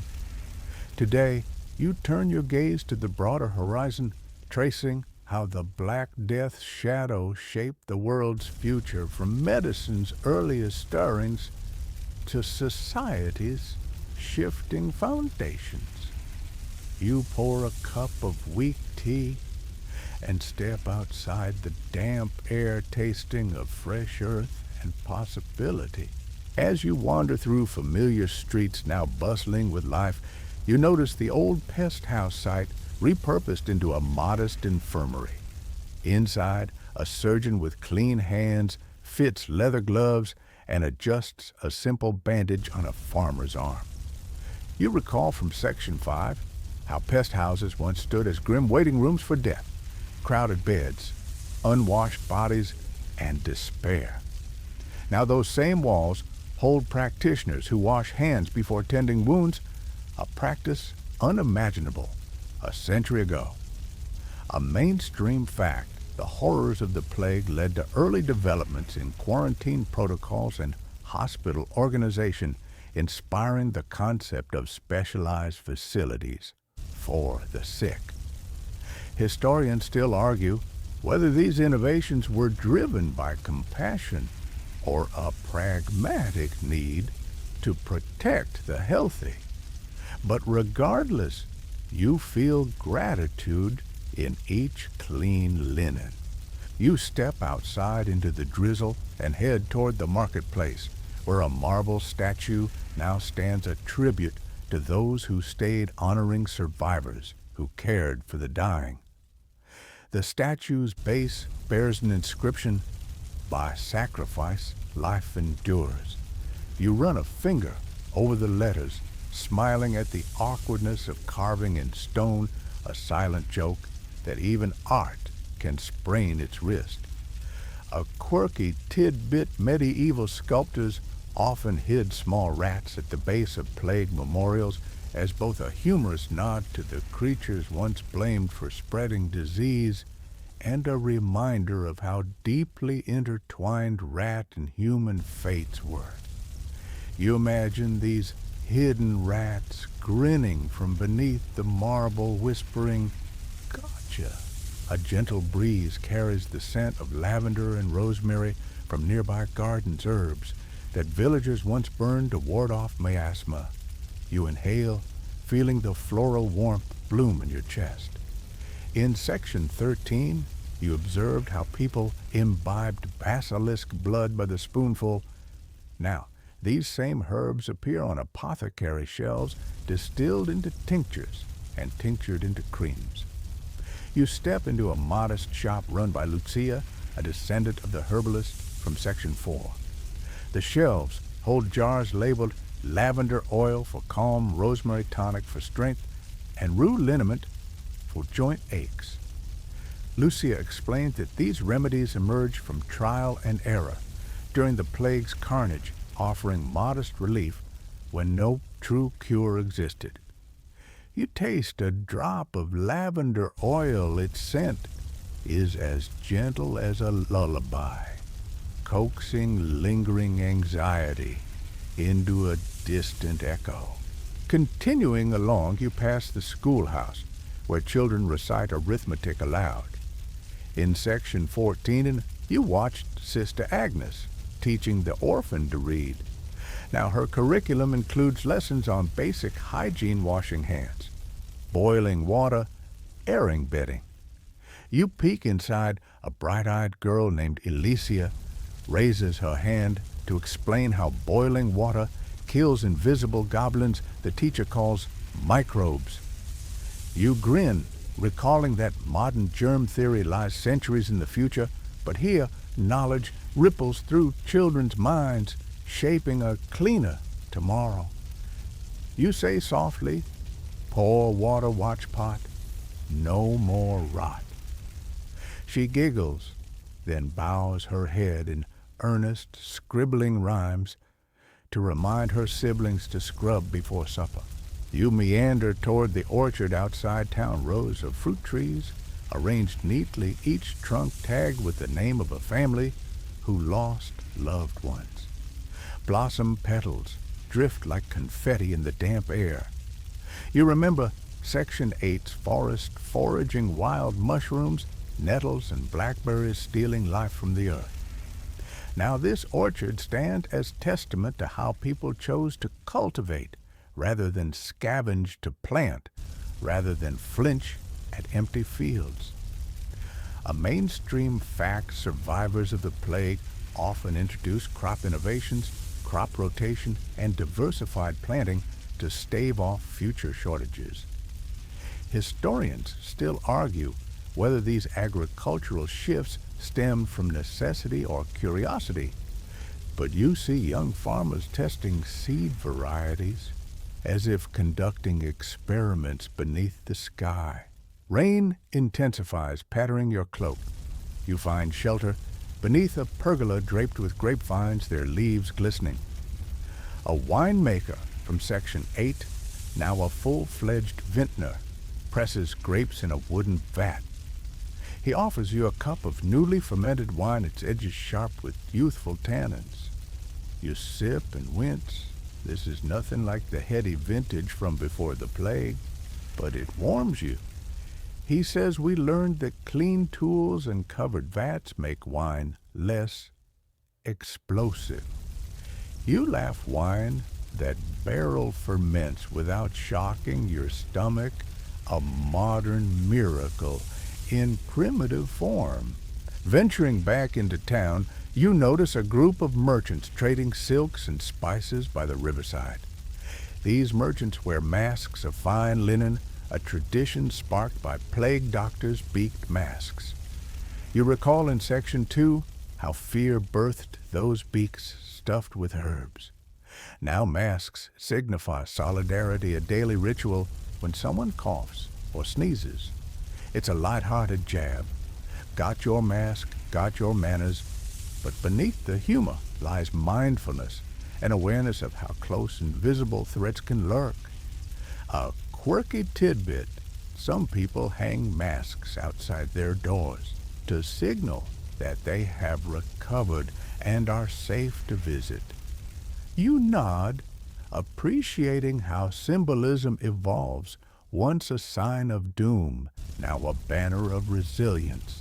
At the edge of the square stands a modest building bearing a plaque, First Guild of Physicians and Surgeons Est. They're on to 52. You step inside and see instruments, forceps, scalpels, and glass flasks gleaming under lamplit chandeliers. A surgeon in a leather apron demonstrates how to set a broken limb using splints crafted from oak and linen. You cringe at the primitive method, yet marvel at the clinic's orderliness. Shelves lined with jars of herbs, cloths folded neatly, and windows open to fresh air. A pamphlet on the wall reads, "Wash hands before and after each patient." You recall that during the plague few washed at all. This new rule feels revolutionary, like a whisper of tomorrow's hospitals. A mainstream fact, the establishment of medical guilds after the Black Death formalized medical training and regulated practitioners. Historians still argue whether these guilds faced opposition from traditional healers or quickly gained public trust. But here, you see a sense of structure replacing chaos. Stepping out, you head toward the town's outskirts, where a small chapel from Section 6's flagellant days now stands empty, its crosses repainted white. Inside, dust motes swirl in slanted sunlight. You pause at a pew where an inscription reads, "May we never forget our sins, nor forget our survivors." You kneel, fingers tracing the words. The chapel, once a theater for fervent penance, now feels like a quiet reminder that faith persisted even when cures faltered. You murmur, "Blessed be the fallen and the risen," acknowledging that while the church's role shifted, the need for solace remained. Rain subsides as you walk home along a winding path lined with newly planted wildflowers, poppies, daisies, and chamomile. You step barefoot onto soft earth, feeling the world pulse beneath your feet. This path cuts through Section 14's orchard, past gardens sprouting with vegetables, and leads to the rebuilt embankment by the river. There, children skip stones into rippling water, each splash echoing like a heartbeat of continuity. You wave to a group of survivors playing tag, once too frail to run, now chasing freedom. Their laughter rings through the air like bells, reminders that life once nearly extinguished now dances on. Approaching your hovel, you see neighbors painting murals on its warped wooden walls, scenes of blossoming orchards, dancing children, and fountains reborn. One mural shows a procession of survivors, each carrying a tool or a book, marching toward sunrise. You grin at their depiction. Your own likeness wields a shovel in one hand and a quill in the other, as if ready to build and write the next chapter. You recall that in Section 1, you disembarked from a plague ship, fear and death. Now you look back at how far you've come from mortal terror to civic renewal, from fear of fleas to farming fields, from scapegoating to solidarity. A quirky tidbit, some budding artists paint rats frolicking among flowers in their murals, cheekily acknowledging that nothing is ever truly gone, it only changes shape. Stepping inside, you lay down your cloak and trace your fingers over the engraved plaque above your door, Sanctuary of Stories. You painted it in Section 11 as a promise that stories matter, that memory preserves lessons. Tonight, you sit at a small desk and record today's observations, the well's water, the orchard's blossoms, the hospital's glinting tools. Historians still argue whether the plague's legacy truly launched Europe toward modernity, or if it merely accelerated changes already brewing. Yet, as you write, You feel certain of one truth: the calamity forced humanity to invent, adapt, and remember. You finish by blowing out a humble candle, its smoke curling into the rafters like a silent blessing. You curl beneath a fresh quilt, each stitch sewn by neighbors who survived each patch, a story of loss and renewal. As you close your eyes, you carry the weight of history's lessons in the light of kinship's spark. The plague's dark legacy lingers in whispered memories, yet from its ashes have sprung clean water-structured medicine and a community reborn. You drift into sleep, cradled by the knowledge that even the darkest night eventually yields to dawn, and that human resilience born in tragedy lights the way forward. Now the echoes of hammers and laughter grow faint, and the world beyond your door falls quiet. The air feels softer lotion against the raw edges of memory. You breathe deeply, sensing how the earth once scorched by pestilence now blooms beneath gentle rain. Every petal, every blade of grass seems to whisper reassurance we endure. Allow your thoughts to float like leaves on a tranquil pond. Imagine sunlight filtering through newly planted trees, casting gentle shadows that sway in rhythm to a breeze you can almost hear.